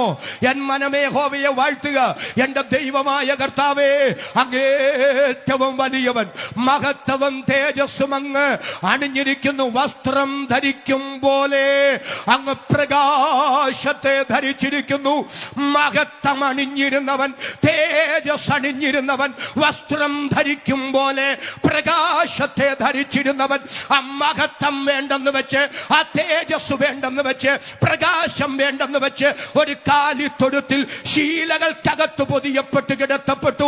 ഇന്ന് രാത്രി യേശു കർത്താവിനോട് ചോദിക്കുക, അഖിലാണ്ട ഘടാകത്തിന്റെ ഉടയവനും തേജസ്സിന്റെ കർത്താവുമായവനെ, അങ്ങയുടെ മഹത്വം വേണ്ടെന്ന് വെച്ച്, അങ്ങയുടെ തേജസ് വേണ്ടെന്ന് വെച്ച്, അങ്ങയുടെ പ്രകാശം വേണ്ടെന്ന് വെച്ച് ഒരു കാലിത്തൊഴുത്തിനകത്ത് ശീലകൾക്കകത്ത് പൊതിയപ്പെട്ട് കിടത്തപ്പെടാൻ അങ്ങയെ പ്രേരിപ്പിച്ച പ്രേരക ഘടകമെന്തേ? അതിനിന്നു രാത്രി യേശു കർത്താവിന് പറയാനുള്ള മറുപടി, KJ തോമസ്, എന്റെ മഹത്വം വേണ്ടെന്ന് വെച്ച്, എന്റെ തേജസ് വേണ്ടെന്ന് വെച്ച്, എന്റെ പ്രകാശം വേണ്ടെന്ന് വെച്ച് ഒരു കാലിത്തൊഴുത്തിനകത്ത് ശീലകൾക്കകത്ത് പൊതിയപ്പെട്ട് കിടത്തപ്പെടാൻ എന്നെ പ്രേരിപ്പിച്ച പ്രേരക ഘടകം നിന്നോടുള്ള എന്റെ സ്നേഹമാണ്. ഇന്ന് രാത്രി അവർണ്ണനീയമായ സ്നേഹത്തിന് ആരാധന എന്ന് പറയാൻ എത്ര പേർക്ക് മനസ്സുണ്ട്? അല്പം കൂടെ കടന്ന് ഞാൻ ആ ചിന്ത നിങ്ങളുടെ മനസ്സിലേക്ക് തരാം. യെശയ്യാ പ്രവാചകന്റെ പുസ്തകം വായിക്കേണ്ട 6-ാം അധ്യായത്തിന്റെ 1 മുതൽ. ഉസിയ രാജാവ് മരിച്ചയാണ്ടിൽ കർത്താവ് ഉയർന്നും പൊങ്ങിയുമുള്ള സിംഹാസനത്തിൽ ഇരിക്കുന്നത് ഞാൻ കണ്ടു. സറാഫുകൾ അദ്ദേഹത്തിന് ചുറ്റും നിന്നു. 2 കൊണ്ട് മുഖം മൂടി, 2 കൊണ്ട് പറന്ന്, 2 കൊണ്ട് പാദങ്ങൾ മൂടി, സൈന്യങ്ങളുടെ യഹോവ പരിശുദ്ധൻ പരിശുദ്ധൻ പരിശുദ്ധൻ എന്ന് ഒരുവൻ മറ്റൊരുവനോട് പറയുന്നു. അവർ ആർക്കുന്ന ശബ്ദത്താൽ ആലയത്തിന്റെ ഉമ്മരപ്പടികളുടെ അടിസ്ഥാനം കുലുങ്ങുന്നു. അത് മാത്രമല്ല, ആ സിംഹാസനത്തിലിരിക്കുന്ന വ്യക്തിപ്രഭാവത്തിന്റെ തേജസ് മുഴുപ്രപഞ്ചത്തിലും വെച്ചിരിക്കുന്നു. മൂലഭാഷയിൽ ഭൂമിയിൽ നിറഞ്ഞിരിക്കുന്നു എന്നല്ല, മുഴു പ്രപഞ്ചത്തിലും വെച്ചിരിക്കുന്നു എന്നാണ്. ഇന്ന് രാത്രി എന്റെ ചോദ്യം, 2 കൊണ്ട് പാദം മൂടി, മുഖം മൂടി, പറന്ന് സൈന്യങ്ങളുടെ യഹോവ പരിശുദ്ധൻ പരിശുദ്ധൻ പരിശുദ്ധൻ എന്ന് സറാഫുകൾ ഇടതടവില്ലാതെ ഒരുവനോട് ഒരുവൻ പറഞ്ഞ് ആരാധിക്കുന്ന, ഉയർന്നും പൊങ്ങിയുമുള്ള സിംഹാസനത്തിലിരിക്കുന്ന ആ വ്യക്തിത്വം ആരാണ്? വിശുദ്ധ യോഹന്നാന്റെ സുവിശേഷം പെട്ടെന്ന് വായിക്കാമോ? 12-ാം അധ്യായം 41-ാമത്തെ വാക്യം. വിശുദ്ധ യോഹന്നാന്റെ സുവിശേഷം 12-ാം അധ്യായം 41-ാമത്തെ വാക്യം. യേശുവിൻ നാമത്തിൽ. യെശയ്യാവ് അവന്റെ തേജസ് കണ്ടു. യെശയ്യാവ് അവന്റെ തേജസ് കണ്ടു. ഒരു നല്ല ആമേൻ പറഞ്ഞു പറ. യെശയ്യാവ് അവന്റെ തേജസ് കണ്ടു, അവനെ കുറിച്ചു സംസാരിച്ചു. ഒരു നല്ല ആമേൻ പറയാമോ? യെശയ്യാവ് ആരുടെ തേജസ് കണ്ടെന്ന്? കർത്താവിന്റെ തേജസ് കണ്ടെന്ന്. എന്നിട്ട് കർത്താവിനെ കുറിച്ച് പറഞ്ഞെന്ന്. എപ്പോഴാ കർത്താവിന്റെ തേജസ് കണ്ടത്? ഉസിയ രാജാവ് മരിച്ചയാണ്ടില്ല. എങ്ങനാ കണ്ടത്? ഉയർന്നും പൊങ്ങിയുമുള്ള സിംഹാസനത്തിൽ ഇരിക്കുന്നവനായി സറാഫുകൾ 2 കൊണ്ട് പാദം മൂടി, 2 കൊണ്ട് മുഖം മൂടി, 2 കൊണ്ട് പറന്ന് സൈന്യങ്ങളുടെ യഹോവ പരിശുദ്ധൻ പരിശുദ്ധൻ പരിശുദ്ധൻ എന്ന് രാപകൽ ആരാധിക്കുന്നവനായി മുഴുപ്രപഞ്ചത്തിലും തന്റെ മഹത്വം വയ്ക്കപ്പെട്ടവനായി യേശു കർത്താവിനെ കണ്ടു. ഇന്ന് രാത്രി രക്ഷിതാവിനോട് ചോദിക്കാം, പ്രിയ കർത്താവേ, ഉയർന്നും പൊങ്ങിയുമുള്ള അങ്ങയുടെ സിംഹാസനവും അനന്തകോടി ദൂതന്മാരെയും അവരുടെ ആരാധനയെയും എന്തിനേറെ സ്വർഗത്തെ പോലും വേണ്ടെന്ന് വെച്ചിട്ട് ഒരു കാലിത്തൊഴുത്തിനകത്ത് ശീലകൾക്കകത്ത് പൊതിയപ്പെട്ട് കിടത്തപ്പെടാൻ അങ്ങയെ പ്രേരിപ്പിച്ച പ്രേരക ശക്തി എന്തേ? അതിന് യേശുവിന് പറയാനുള്ള മറുപടി, KJ തോമസ്, എന്റെ ഉയർന്നും പൊങ്ങിയുമുള്ള സിംഹാസനവും അനന്തകോടി ദൂതന്മാരെയും അവരുടെ ആരാധനയെയും എന്തിനേറെ സ്വർഗത്തെ പോലും മനസ്സോടെ വേണ്ടെന്ന് വെച്ച് ഒരു കാലിത്തൊഴുത്തിൽ ശീലകൾക്കകത്ത് പൊതിയപ്പെടാൻ എന്നെ പ്രേരിപ്പിച്ചത് നിന്നോടുള്ള എന്റെ സ്നേഹമാണ്. അവർണ്ണനീയമായ ആ സ്നേഹത്തിന് ആരോ എന്ന് പറയാൻ എത്ര പേർക്ക് മനസ്സുണ്ട്? ശബ്ദമുയർത്തി ഈ രാത്രി ദൈവത്തിന് നന്ദി പറയാ. അല്പം കൂടെ ഞാൻ അവിടെ നിൽക്കുക പ്രിയരെ. ദൈവം ആരാണെന്ന് മനുഷ്യന് ബോധ്യപ്പെടാൻ ദൈവം ദൈവത്തെ പരിചയപ്പെടുത്തിയിട്ടുണ്ട്. അതിന്റെ അർത്ഥം ദൈവം അങ്ങനെയാണെന്നല്ല.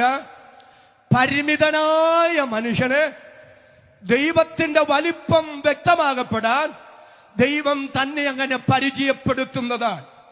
അതിൽ ഒന്നാണ് സ്വർഗമെന്റെ സിംഹാസനമാണ്, ഭൂമി എന്റെ പാദപീഠമാണ്. അതിന്റെ അർത്ഥം ദൈവത്തിന്റെ കാല സ്വർഗത്തിൽ നിന്ന് ഭൂമി വരെ നീണ്ടുവരുന്നു എന്നുള്ളതല്ല. ദൈവത്തിന്റെ വലിപ്പം എന്താണെന്ന് പരിമിതനായ മനുഷ്യന് മനസ്സിലാകാൻ അവന്റെ പരിമിതമായ ഭാഷയിൽ, അവന്റെ പരിമിതിയിൽ ദൈവം തന്നെ അവന് പരിചയപ്പെടുത്തുകയാണ്. അതാണ് ദൈവം പറയുന്നത്, സ്വർഗം എന്റെ സിംഹാസനമാണ്, ഭൂമി എന്റെ പാദപീഠമാണ്.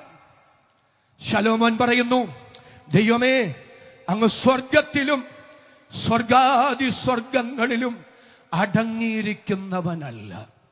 സ്വർഗത്തിലും സ്വർഗാദി സ്വർഗത്തിലും അടങ്ങിയിരിക്കാത്ത, ഒതുങ്ങാത്ത, ആർക്കും ഒതുക്കാൻ കഴിയാത്ത സ്വർഗം സിംഹാസനവും ഭൂമി പാദപീഠവുമായ എന്റെ പൊന്നു കർത്താവ്, ഏറ്റവും ഭാഗ്യവതിയായ കന്യക മറിയാമിന്റെ ഗർഭപാത്രത്തിനകത്ത് ഒരു മനുഷ്യ കുഞ്ഞായി തന്നെത്താൻ ഒതുങ്ങി ഇന്ന് രാത്രി യേശു കർത്താവിനോട് ചോദിക്കാം, പ്രിയ കർത്താവേ, സ്വർഗം സിംഹാസനസ്ഥനെ, ഭൂമി പാദപീഠമായവനെ, സ്വർഗത്തിലും സ്വർഗാദി സ്വർഗങ്ങളിലും അടങ്ങിയിരിക്കാത്ത ഈ ബ്രഹ്മാണ്ഡ ഘടാകത്തിന്റെ സൃഷ്ടാവേ, ഏറ്റവും ഭാഗ്യവതിയായ കന്യക മറിയാമിന്റെ ഗർഭപാത്രത്തിനകത്ത് എങ്ങനെ തന്നെത്താൻ ഒതുങ്ങാൻ അങ്ങയെ കൊണ്ട് കഴിഞ്ഞു?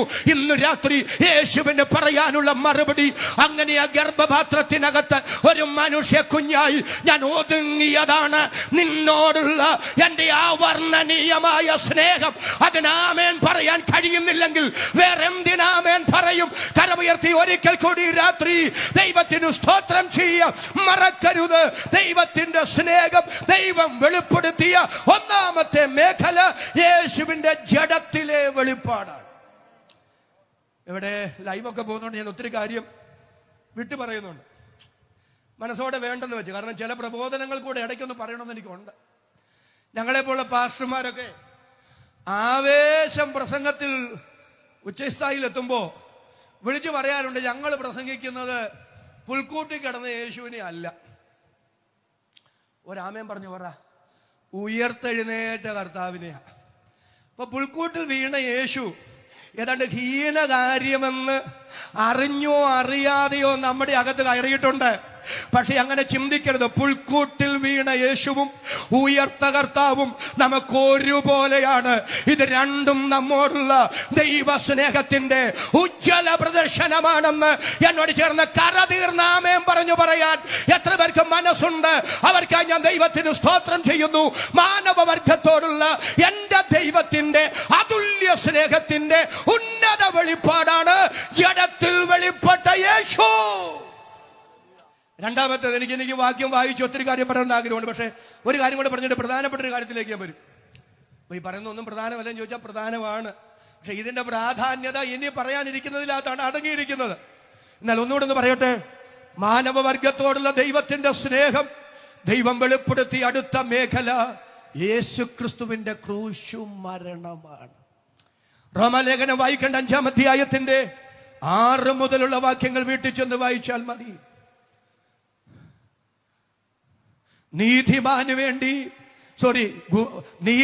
വേണ്ടി ആരെങ്കിലും മരിക്കുന്നത് ദുർലഭം. ഒരാമേൻ പറഞ്ഞെന്ന് പറയാമോ?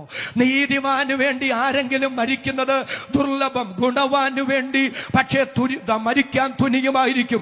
എന്നാൽ ക്രിസ്തുവോ നാം പാപികളായിരിക്കുമ്പോൾ നമുക്ക് വേണ്ടി മരിക്കയാൽ ദൈവം തനിക്ക് നമ്മോടുള്ള സ്നേഹത്തെ പ്രദർശിപ്പിച്ചു. അവിടെ ഒരു കാര്യം ഞാനൊന്ന് പറഞ്ഞു മുന്നോട്ട് പോകാം. നീതിമാന് വേണ്ടി ആരെങ്കിലും മരിക്കുന്നത് ദുർലഭം. എന്താ അതിന്റെ അർത്ഥമെന്നറിയാമോ? നീതിമാന് വേണ്ടി ആരും മരിക്കില്ല. എന്തുകൊണ്ട് നീതിമാന് വേണ്ടി ആരും മരിക്കില്ല? നീതിമാനെ ആർക്കും ഇഷ്ടമല്ല. ന്യായമായി ഒന്ന് ചിന്തിച്ചാൽ മതി. ഉള്ളതുപോലെ പറയുന്നവരെ, നേരെ പോ നേരെ വാ എന്ന് ചിന്തിക്കുന്നവരെ നമുക്കാർക്കും ഇഷ്ടമല്ല. നമ്മൾ പറയും നീതി നടത്തണം, നീതി നടത്തണം, നീതി നടപ്പാക്കണം. പക്ഷെ നീതി നടപ്പാക്കണമെന്ന് വീറോടെ വാശി പിടിക്കുന്ന നമ്മൾ നമ്മുടെ ഇഷ്ടത്തിന് മറ്റുള്ളവർ വളഞ്ഞില്ലെങ്കിൽ നമ്മൾ ആകപ്പാടെ പ്രശ്നമുണ്ടാക്കുകയും ചെയ്യും. എന്താ ഞാൻ ഈ പറഞ്ഞതിന്റെ അർത്ഥമെന്നറിയാമോ? നീതിമാന് വേണ്ടി ആരും മരിക്കില്ല. എന്തുകൊണ്ട് നീതിമാന് വേണ്ടി ആരും മരിക്കില്ല? നീതിമാനെ ആർക്കും ഇഷ്ടമല്ല. അതുകൊണ്ട് അങ്ങനെയുള്ളവർക്ക് നമ്മളൊരു ഓമനപ്പേര് കൊടുത്തിട്ടുണ്ട്, ദുർഗുണൻ. അവർക്ക് വേണ്ടി ആരും മരിക്കില്ല, അവരോട് ആർക്കും ഇഷ്ടമില്ല. അടുത്തത്, ഗുണവാന് വേണ്ടി പക്ഷേ മരിക്കാൻ തുനിയുമായിരിക്കും. എന്താ ഗുണവാന് വേണ്ടി പക്ഷേ മരിക്കാൻ തുനിയുമായിരിക്കും എന്ന് പറഞ്ഞാൽ അവനോടുള്ള സ്നേഹം കൊണ്ടല്ല, കിട്ടപ്പോരാർത്താണ്. ഒരു ഉദാഹരണം പറയുമ്പോൾ നിങ്ങൾക്കത് മനസ്സിലാകും. അത് നിങ്ങൾ വികലമായി തെറ്റായി ചിത്രീകരിക്കരുത്. ലൈവിലൊന്നും അത് സന്ദർഭത്തിൽ നിന്ന് അടർത്തി മാറ്റി തേജോവധം ചെയ്യാൻ വ്യാഖ്യാനിക്കുകയും അരുത്. സാമ്പത്തികമായി എനിക്ക് ഒരാവശ്യവും ദൈവകൃപയാൽ ഇന്നില്ല. അതല്ല ഞാൻ ഈ പറയാൻ പോകുന്നത്. ഞാനിവിടെ പ്രസംഗിക്കാൻ വന്നു, ഉദാഹരണം പറയുക. പ്രസംഗം വന്നപ്പോ ഒരാൾക്ക് എന്നോട് അങ്ങ് അനുകമ്പ തോന്നി. അദ്ദേഹം പറയുക, KJ തോമസ്, ഇത്രയും ദൂരം യാത്ര ചെയ്ത് ഇവിടെ പ്രസംഗിക്കാൻ വന്നതല്ലേ, അതുകൊണ്ട് എനിക്ക് താങ്കളെ അങ്ങ് ഇഷ്ടപ്പെട്ടു. അതുകൊണ്ട് മെയ് മാസം 15-ാം തീയതി 2025 മെയ് മാസം 15-ാം തീയതിക്ക് മുമ്പ് ഞാൻ താങ്കൾക്ക് 2 ലക്ഷം രൂപ തരാൻ പോകുക. നിങ്ങൾക്ക് തോന്നുന്നുണ്ടോ ഞാൻ ഗുണവാനെ വെറുതെ വിടുമെന്ന്? നിങ്ങൾ എല്ലാരും പോയാലും ഞാൻ ഗുണവാനെ വിട്ടുപോകില്ല. ഒട്ടിയും പറ്റിയും തട്ടിയും മുട്ടിയും അച്ചായോ പൊന്നച്ചായോ 26 വർഷത്തെ സുവിശേഷ വേലക്കിടയിൽ ഇതുപോലെ എന്നോട് ഓഫർ പറഞ്ഞൊരാളും ഉണ്ടായിട്ടില്ല. അച്ചാൻ വെറും അച്ചാനല്ല, പൊന്നച്ചായനാണെന്ന് പറഞ്ഞ് ഞാൻ അച്ചാന്റെ കൂടെ നിഴല് പോലെ അങ്ങനെ നടക്കും. അങ്ങനെ ഞാനും എന്റെ ഗുണവാനും കൂടെ റോഡിലൂടെ ഇങ്ങനെ നടക്കുമ്പോ നാട്ടുകാർ ചിലർ അങ്ങനെ എടുത്തിട്ട് തല്ലാൻ നേരത്ത് ഞാൻ നാട്ടുകാരുടെ മുഖത്ത് നോക്കി ചോദിക്കുകയാണ്, നിങ്ങളെ ഇദ്ദേഹത്തെ തന്നെ തല്ലാനാണോ വന്നത്? ഒന്നുകൂടെ ഒന്ന് നോക്കിക്കേ, ആള് മാറി വല്ലതും കയ്യേറ്റം ചെയ്യുന്നതാണോ? ഇതുപോലൊരു മനുഷ്യനെ അടിക്കാൻ നിങ്ങൾക്ക് എങ്ങനെ തോന്നി? ഇങ്ങനെ പോലൊരു പച്ചപ്പാവും. ഞാൻ തല്ലല്ലേ കൊല്ലല്ലേ എന്ന് പറഞ്ഞ് വക്കാലത്തുമായി ചെല്ലുന്നത് അമ്പമ്പോ ആ മനുഷ്യനോടൊരു സ്നേഹവും ഉള്ളത് കൊണ്ടല്ല. പിന്നെ അദ്ദേഹത്തെ 2025 മെയ് മാസം 15-ാം തീയതിക്ക് മുമ്പ് വല്ലവരും തല്ലിക്കൊന്നാൽ എനിക്ക് കിട്ടേണ്ട 2 ലക്ഷം കിട്ടുകയില്ല. ആ മനുഷ്യൻ ആ 2 ലക്ഷത്തിന്റെ ഓഫർ എനിക്ക് വെച്ചില്ലായിരുന്നെങ്കിൽ നിങ്ങൾ തല്ലുവോ നിങ്ങൾ കൊല്ലുവോ, നിങ്ങളും അദ്ദേഹവും തമ്മിൽ തീർക്കുക. അങ്ങേരാരാന്ന് നിങ്ങൾക്കല്ലേ അറിയൂ. എനിക്ക് എന്റെ തടിയും രക്ഷിച്ച് കുമ്മളി പോയാ പോരെ. എന്താ ഈ പറയുന്നത്? നീതിമാന് വേണ്ടി ആരെങ്കിലും മരിക്കുന്നത് ദുർലഭം, ഗുണവാന് വേണ്ടി പക്ഷേ മരിക്കാൻ തുനിയുമായിരിക്കും. എന്നാൽ ഇന്ന് രാത്രി തിരിച്ചറിയണം കേട്ടോ, മനുഷ്യവർഗം നീതിമാന്മാരായതുകൊണ്ടല്ല. തിരുവെടുത്ത് പറയുന്നു, നീതിമാൻ ആരുമില്ല. ഒന്ന് സ്തോത്രം ചെയ്തു പറ, നീതിമാൻ ആരുമില്ല, ഒരുത്തൻ പോലുമില്ല. മാനവവർഗം ഗുണവാന്മാരായതുകൊണ്ടുമല്ല. ദൈവം എന്നെ സ്നേഹിക്കാൻ, ദൈവം എന്നെ അംഗീകരിക്കാൻ, ഇന്നത് എന്നത് എന്ന് നിബന്ധന വയ്ക്കാൻ എന്നിൽ ഗുണഗണങ്ങളൊന്നും ഉണ്ടായിരുന്നില്ല. എന്നാൽ നാം നീതിമാന്മാരായതുകൊണ്ടല്ല, നാം ഗുണവാന്മാരായതുകൊണ്ടുമല്ല. നാം പാപികളായിരിക്കെ, നാം ശത്രുക്കളായിരിക്കെ, നാം ബലഹീനരായിരിക്കെ, നാം അഭക്തരായിരിക്കെ, നാം ദൂരസ്ഥരായിരിക്കെ, ക്രിസ്തു നമുക്ക് വേണ്ടി മരിക്കിയാൽ ദൈവത്തിന് തനിക്ക് നമ്മോടുള്ള സ്നേഹത്തെ പ്രദർശിപ്പിക്കാൻ ഇഷ്ടം തോന്നി. ആ ദൈവ സ്നേഹത്തിന് ഇന്ന് രാത്രി ആമേൻ എന്ന് പറയാൻ സന്തോഷമുള്ള ദൈവമക്കൾ കരമുയർത്തി ദൈവത്തിന് സ്തോത്രം ചെയ്യുക. ഈ രാത്രി മറക്കല്ലേ. ഒരു നിമിഷം നിങ്ങൾ എന്റെ കൂടെ ക്രൂശിലേക്കൊന്ന് വരാമോ? തലയിൽ മുൾക്കിരീടം ചൂടപ്പെട്ട്, മുഖത്ത് തുപ്പലേൽക്കപ്പെട്ട്, ഹല്ലേലൂയ, പുറമുഴുവച്ചാല് പോലെ അടിച്ചു കീറപ്പെട്ട്, വിശദീകരിക്കുന്നില്ല, കൈകാലുകളിൽ ആണിയടിക്കപ്പെട്ട്, അസ്ഥികളുടെ ബന്ധമെല്ലാം വിച്ഛേദിക്കപ്പെട്ട്, മുൾക്കിരീടം ചൂടിയ തല മറ്റൊരിടത്തും ചായ്ച്ചു വെക്കാൻ ഇടമില്ലാതിരുന്നത് കൊണ്ട് സ്വന്തം തോളോട് ചായ്ച്ചു വെച്ച് എന്റെ രക്ഷിതാവ് പ്രാണനെ വെടിഞ്ഞു. ഇന്നേക്ക് 2024 വർഷങ്ങൾക്ക് പിറകിൽ തലയോടിടുമെന്ന ഗോൽഗൊത്ത മലയുടെ മുകളിൽ ദൈവത്തിന് സ്തോത്രം, ക്രൂശിൽ ആമേ തകർക്കപ്പെട്ട സ്വന്തം ചുമലോട് തല ചായ്ച്ചു വെച്ച് പ്രാണനെ വെടിഞ്ഞ യേശു ക്രിസ്തുവാണ്.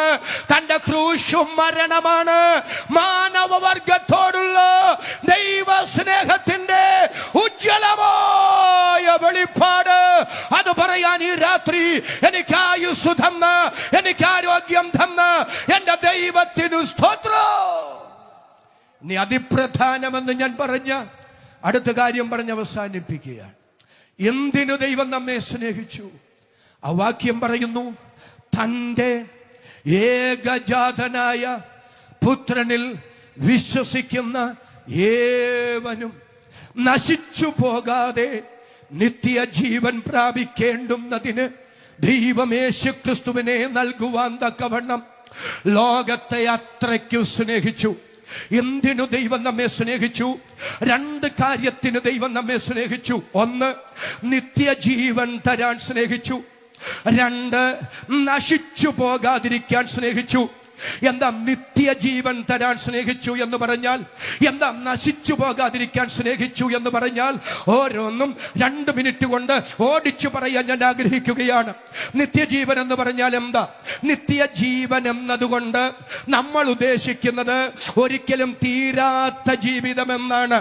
എന്നാൽ വേദപുസ്തകം സൂക്ഷ്മമായി പഠിച്ചാൽ നിത്യജീവൻ എന്ന് പറഞ്ഞാൽ ഒരിക്കലും തീരാത്ത ജീവിതം എന്ന ആശയമല്ല. ശ്രദ്ധിക്കുക, സ്വർഗത്തിൽ മാത്രമല്ല നരകത്തിലും ജീവിതം തീരുന്നില്ല. രണ്ടും നിത്യമാണ്. അങ്ങനെയാണെങ്കിൽ നിത്യജീവൻ എന്ന് പറഞ്ഞാൽ എന്താണ്? നിത്യജീവൻ എന്ന് പറഞ്ഞാൽ ജീവൻ എന്താണെന്നറിയണം. ജീവൻ എന്താണെന്നറിയണമെങ്കിൽ മരണം എന്താണെന്നറിയണം. മരണമെന്ന് പറഞ്ഞാൽ വേർപാടെന്നാണ്. ജീവൻ എന്ന് പറഞ്ഞാൽ ഒരുമിച്ചിരിക്കുക എന്നുള്ളതാണ്. വേദപുസ്തകം 3 ജീവനെ കുറിച്ച് പറയുന്നു. തിരുവെടുത്ത 3 മരണത്തെ കുറിച്ചും പറയുന്നു. ഒന്നാമത്തെ ജീവൻ ശ്രദ്ധിക്കുക, ഒന്നാമത്തെ ജീവൻ ശാരീരിക ജീവനാണ്. എന്താ ശാരീരിക ജീവൻ? മനുഷ്യന്റെ ദേഹവും ദേഹിയും ആത്മാവും ഒരുമിച്ചിരിക്കുന്ന അനുഭവത്തിന് പറയുന്ന പേരാണ് ശാരീരിക ജീവൻ. 2, ശാരീരിക മരണം. അതിന്റെ എതിര് എന്താ? ശാരീരിക മരണം മനുഷ്യന്റെ ശരീരവും മനുഷ്യന്റെ ആത്മാവും തമ്മിൽ വേർപെടുന്ന പ്രക്രിയയ്ക്ക് പറയുന്ന പേരാണ് ശാരീരിക മരണം. അതുകൊണ്ടാണ് യാക്കോബ് അപ്പോസ്തലൻ പറയുക, ആത്മാവില്ലാത്ത ശരീരം നിർജീവമാണ്. 2, ആത്മീക ജീവൻ. എന്താ ആത്മീക ജീവൻ? ചിന്താശേഷിയുള്ളപ്പോൾ, സുബോധമുള്ളപ്പോൾ, മധ്യ ശരീരത്തിൽ ജീവന്റെ തുടിപ്പുകൾ ഉള്ളപ്പോൾ, സുവിശേഷ കേൾവിയാൽ, പരിശുദ്ധാത്മ പ്രവർത്തനത്താൽ ഒരുവൻ സമ്പൂർണമായി ദൈവേഷ്ടത്തിന് സമർപ്പിക്കപ്പെട്ട് അവനിലുണ്ടാകുന്ന ആത്മീക അനുഭവത്തിന് പറയുന്ന പേരാണ് ആത്മീക ജീവൻ. കൃപയാൽ അത് പ്രാപിക്കാൻ ദൈവം അവസരം തന്നതിൽ ദൈവത്തിന് സ്തോത്രമെന്ന് പറയാൻ മനസ്സുള്ളവരുടെ കര ഞാൻ ഒന്നുകൂടെ കാണട്ടെ. ആ കരമുയർത്തി ദൈവത്തിന് സ്തോത്രം പറയാം. ആ ആത്മീക ജീവൻ, ഞാൻ ഇങ്ങനെ പറയുമ്പോൾ എന്നോട് പിണങ്ങരുത്, അത് വെപ്പുവല്ല് പോലെ അല്ല. എന്നാ വെപ്പുവല്ല് പോലെ അല്ലെന്ന് പറഞ്ഞ, വെപ്പുവല്ല് കൺവെൻഷൻ, മാസയോഗ, ഉപവാസ പ്രാർത്ഥന, 4 ആള് കൂടുന്നിടത്തല്ല അവനുണ്ട്.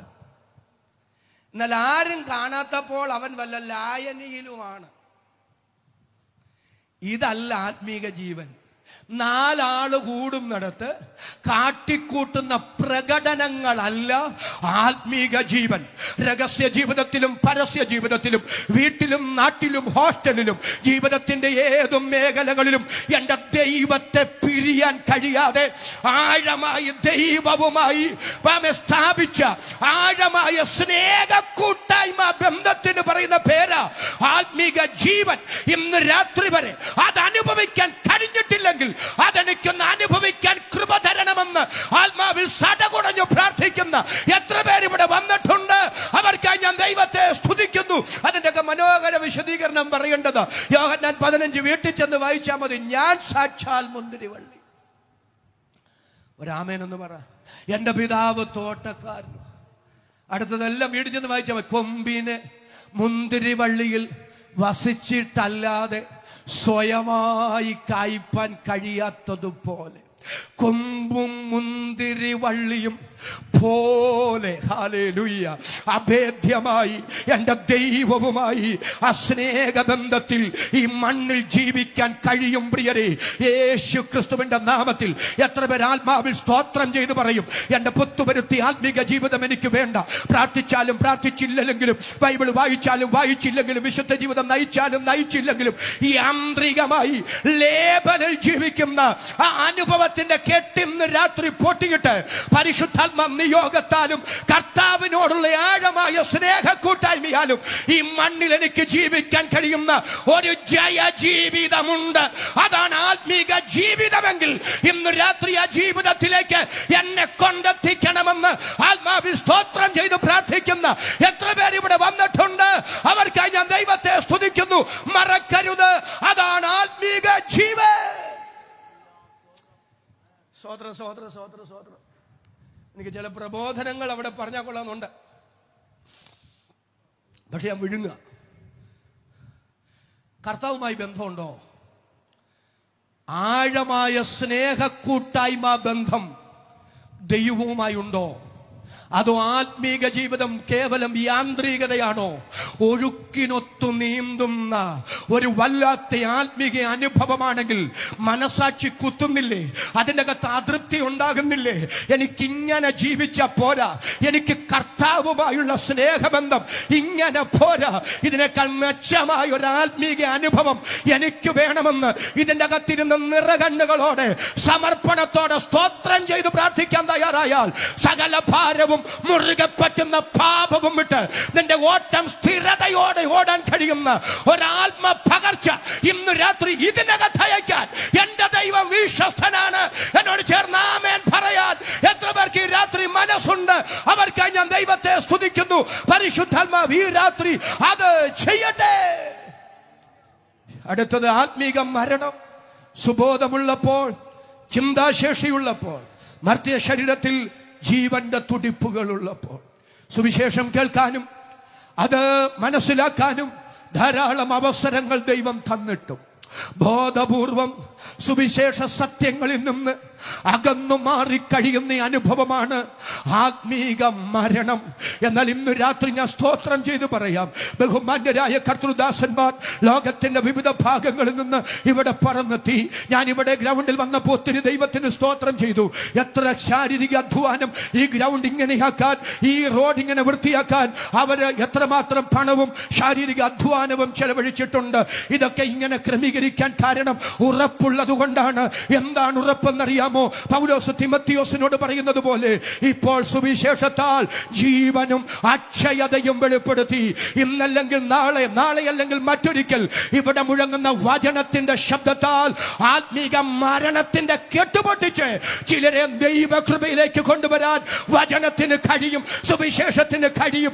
എന്നോട് ചേർന്നതിന് ആമേൻ പറയാൻ എത്ര പേർക്ക് മനസ്സുണ്ട്? അടുത്ത പ്രധാന ചിന്തയിലേക്ക് വരുന്നു. ശാരീരിക ജീവൻ, ശാരീരിക മരണം, ആത്മീക ജീവൻ, ആത്മീക മരണം. അടുത്തത് നിത്യജീവൻ. എന്താ നിത്യജീവൻ? നിത്യജീവൻ എന്താന്ന് ഞാൻ പറയാം. അതറിയണമെങ്കിൽ എന്തിനാ നമ്മൾ സ്വർഗത്തിൽ പോകുന്നെന്നറിയണം. എന്തിനാ സ്വർഗത്തിൽ പോകുന്നതെന്ന ചോദ്യത്തിന് ധാരാളം മറുപടികൾ നമ്മുടെ ഇടയിൽ നിലനിൽക്കുന്നുണ്ട്.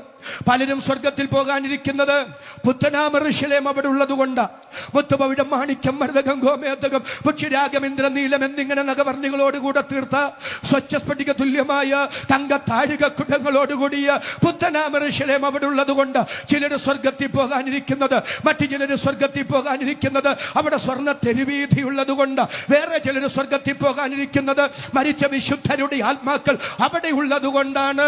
എന്നാൽ എന്റെ സഹോദരങ്ങളെ, വേറെ ചിലർ സ്വർഗത്തിൽ പോകാനിരിക്കുന്നത് അവർക്ക് നരകത്തിൽ പോകാൻ ഇഷ്ടമില്ലാത്തതുകൊണ്ട്. ഒരാമേനൊന്ന് പറ. നരകമെന്ന സംവിധാനം ഇല്ലായിരുന്നെങ്കിൽ സ്വർഗത്തിൽ പോകാൻ ആള് കുറഞ്ഞേനെ. അപ്പൊ നരകമെന്ന ഭീകരതയോട് വെറുപ്പായതുകൊണ്ട് എന്നാ പിന്നെ സ്വർഗത്തിൽ അങ്ങ് പോയേക്കാമെന്ന് ചിന്തിക്കുന്ന ഒരു കൂട്ടമെങ്കിലും ഇല്ലാതില്ല. നിത്യജീവൻ എന്താന്നാ ഞാൻ പറയുന്നത്? സ്വർഗത്തിൽ പുത്തനാം യെരൂശലേമുണ്ട്, സ്വർഗത്തിൽ സ്വർണ്ണ തെരുവീഥിയുണ്ട്, സ്വർഗത്തിൽ മരിച്ച വിശുദ്ധരുടെ ആത്മാക്കളുണ്ട്, സ്വർഗത്തിൽ എല്ലാം ഉണ്ട്. പക്ഷേ പൗലോസ് മരണാനന്തര ജീവിതത്തെ കുറിച്ച് എന്താ പറയുന്നത്? പൗലോസ് പറയുന്നത്, എല്ലാവരും എന്നോട് ചേർന്നൊന്ന് പറയണം, വിട്ടുപിരിഞ്ഞാൽ ക്രിസ്തുവിനോട് കൂടെ. എല്ലാവരും നല്ല ആമേൻ പറഞ്ഞു പറയാമോ? വിട്ടുപിരിഞ്ഞാൽ ക്രിസ്തുവിനോട് കൂടെ.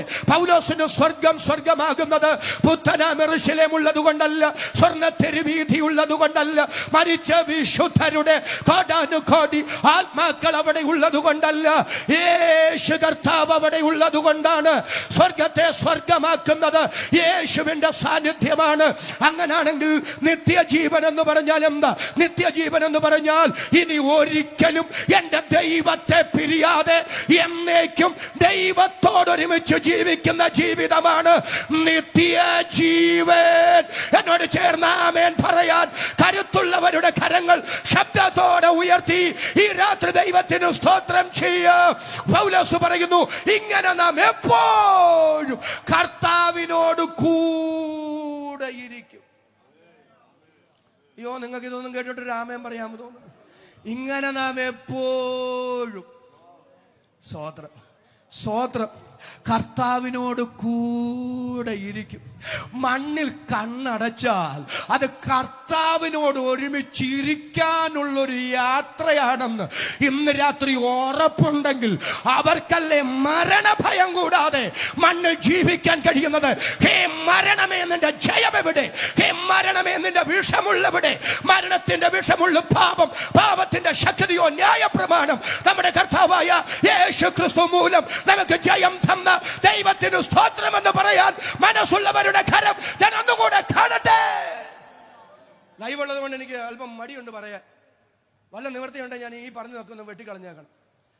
യൂട്യൂബ് പിന്നീടുമ്പോൾ വന്ന് വന്ന് വന്ന് വയസ്സ് 110 ആയാലും മണ്ണിൽ നിന്ന് പോകാൻ നമ്മുടെ ആൾക്കാർക്ക് താല്പര്യമില്ല. ഒരാമേനൊന്ന് പറ. ഉപദേശി 3 വർഷമായി ഞങ്ങളുടെ സഭയിലിരിക്കുന്നു. അതിനിടയ്ക്ക് 4 അടക്കം നടന്നു. ഉപദേശി വന്നാൽ പിന്നെ ഒരടക്കോ? കാരണം അടക്കം അങ്ങാണ്ട് നടന്ന അങ്ങേരുടെ കുഴപ്പ. ഒരു നല്ല ആമേനൊന്ന് പറഞ്ഞു സ്തോത്രം ചെയ്ത് പറ. ഇപ്പൊ ഉപദേശിമാരുടെ ഇപ്പോഴത്തെ ജോലി എന്നാ? നമ്മുടെ പ്രാർത്ഥന, കർത്താവേ ഞാനിവിടെ വന്നേ, എൻ്റെ കാലത്ത് ഇങ്ങനെയൊക്കെ പറയുന്ന സങ്കടമുണ്ട്. നീ മാറിപ്പോകുന്ന ആള് പറഞ്ഞതോ, ഞാൻ ഇന്നിപ്പോ ആരും പോയില്ല, അങ്ങേരെ എന്നിട്ട് 4-മത്തെ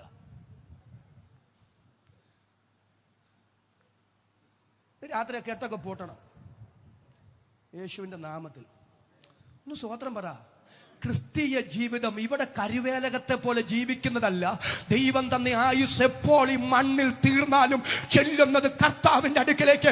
ഒരിക്കലും കർത്താവിനെ പിരിയാതെ എന്നേക്കും എന്റെ കർത്താവിനോട് കൂടെ ഇരിക്കാനുള്ള ഒരു യാത്രയാണ് എന്റെ മരണമെന്ന് ഇന്ന് രാത്രി തിരിച്ചറിഞ്ഞ് മരണഭയം കൂടാതെ ഈ മണ്ണിൽ ജീവിക്കാൻ കഴിയുന്ന ഒരാത്മിക അനുഭവമുണ്ട്. അതാണ് നിത്യജീവന്റെ ഉറപ്പ്. ആ ഉറപ്പുള്ളവരുടെ കരം ഞാൻ ഒന്നുകൂടെ കാണട്ടെ. കരമുയർത്തി ദൈവത്തിന് സ്തോത്രം ചെയ്യുക. ആ നിത്യജീവൻ തരാന് കർത്താവ് നമ്മെ സ്നേഹിച്ചത്. മറുവശോടെ പറയാ, നശിച്ചു പോകാതിരിക്കാൻ സ്നേഹിച്ചു. നിത്യജീവന്റെ നേരെ മറുവശമാണ് നിത്യനാശം. നശിച്ചു പോകാതിരിക്കാൻ സ്നേഹിച്ചെന്ന് പറഞ്ഞാൽ എന്താ? നിത്യജീവന്റെ മറുവശമാണ് നിത്യനാശമെങ്കിൽ, നിത്യമരണമെങ്കിൽ നരകത്തിന് തിരുവെടുത്തു കൊടുത്തിരിക്കുന്ന മറുപേരാണ് നിത്യനാശം. സ്വർഗത്തെ സ്വർഗമാക്കുന്നത് യേശുവിന്റെ സാന്നിധ്യമാണെങ്കിൽ, നരകത്തെ നരകമാക്കുന്നത് അവിടുത്തെ പുഴുവല്ല, കൃമിയല്ല, തീയല്ല. അവിടെ പുഴുവുണ്ട്, അവിടെ കൃമിയുണ്ട്, അവിടെ തീയുണ്ട്. ഒരാമേനൊന്ന് പറ.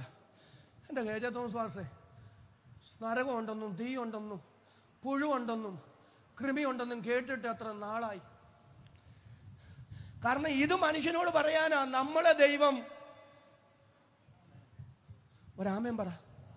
നമ്മളെ ദൈവം ഏൽപ്പിച്ച ദൗത്യം ഇതാണെന്ന്, ജീവിതം ക്ഷണികമാണെന്ന്, എപ്പോൾ വേണമെങ്കിലും അത് തീരാമെന്ന്, എന്നാൽ കണ്ണടച്ച തലയ്ക്ക് മുകളിൽ ഒരു നിത്യതയുണ്ടെന്ന് ലോകത്തോട് പറയാൻ ആക്കി വയ്ക്കപ്പെട്ടവർ നമ്മളാ. നമ്മളത് പറയുന്നില്ലെങ്കിൽ അത് ഈ സമൂഹത്തോട് കാണിക്കുന്ന കൊടിയ അപരാധമാണെന്ന് തിരിച്ചറിഞ്ഞ് ആത്മഭാരവും സുവിശേഷത്തിന്റെ ആത്മാവും ഇന്ന് രാത്രി എന്നിൽ കത്തിപ്പടരണമെന്ന് ആത്മാവിൽ സ്തോത്രം ചെയ്ത് പ്രാർത്ഥിക്കുന്ന എത്ര പേര് ഇവിടെ വന്നിട്ടുണ്ട്? അവർക്കായി ഞാൻ ദൈവത്തെ സ്തുതിക്കുന്നു. അവിടെ തീയുണ്ട്, കൃമിയുണ്ട്, അവിടെ പുഴുവുണ്ട്. പക്ഷെ നരകത്തെ നരകമാക്കുന്ന ഇതല്ല. പിന്നെ നരകത്തെ നരകമാക്കുന്നത് യേശുവിന്റെ സ്നേഹ സാന്നിധ്യമില്ലായ്മയാണ്. വായിക്കാം 2 തെസ്സലോനിക്ക ലേഖനം 1-ാം അധ്യായം 9-10 വാക്യങ്ങൾ. അതൊന്ന് വായിച്ച് 1 മിനിറ്റ് കൊണ്ട് ഒരു വിശദീകരണം പറഞ്ഞ് ഞാൻ പ്രാർത്ഥിക്കാം. 2 തെസ്സലോനിക്ക ലേഖനം 1-ാം അധ്യായം 9-10 വാക്യങ്ങൾ. ഞങ്ങൾക്ക് നിങ്ങളുടെ അടുക്കൽ എങ്ങനെയുള്ള പ്രവേശനം സാധിച്ചുവെന്നും ജീവനുള്ള സത്യദൈവത്തെ 2 തെസ്സലോനി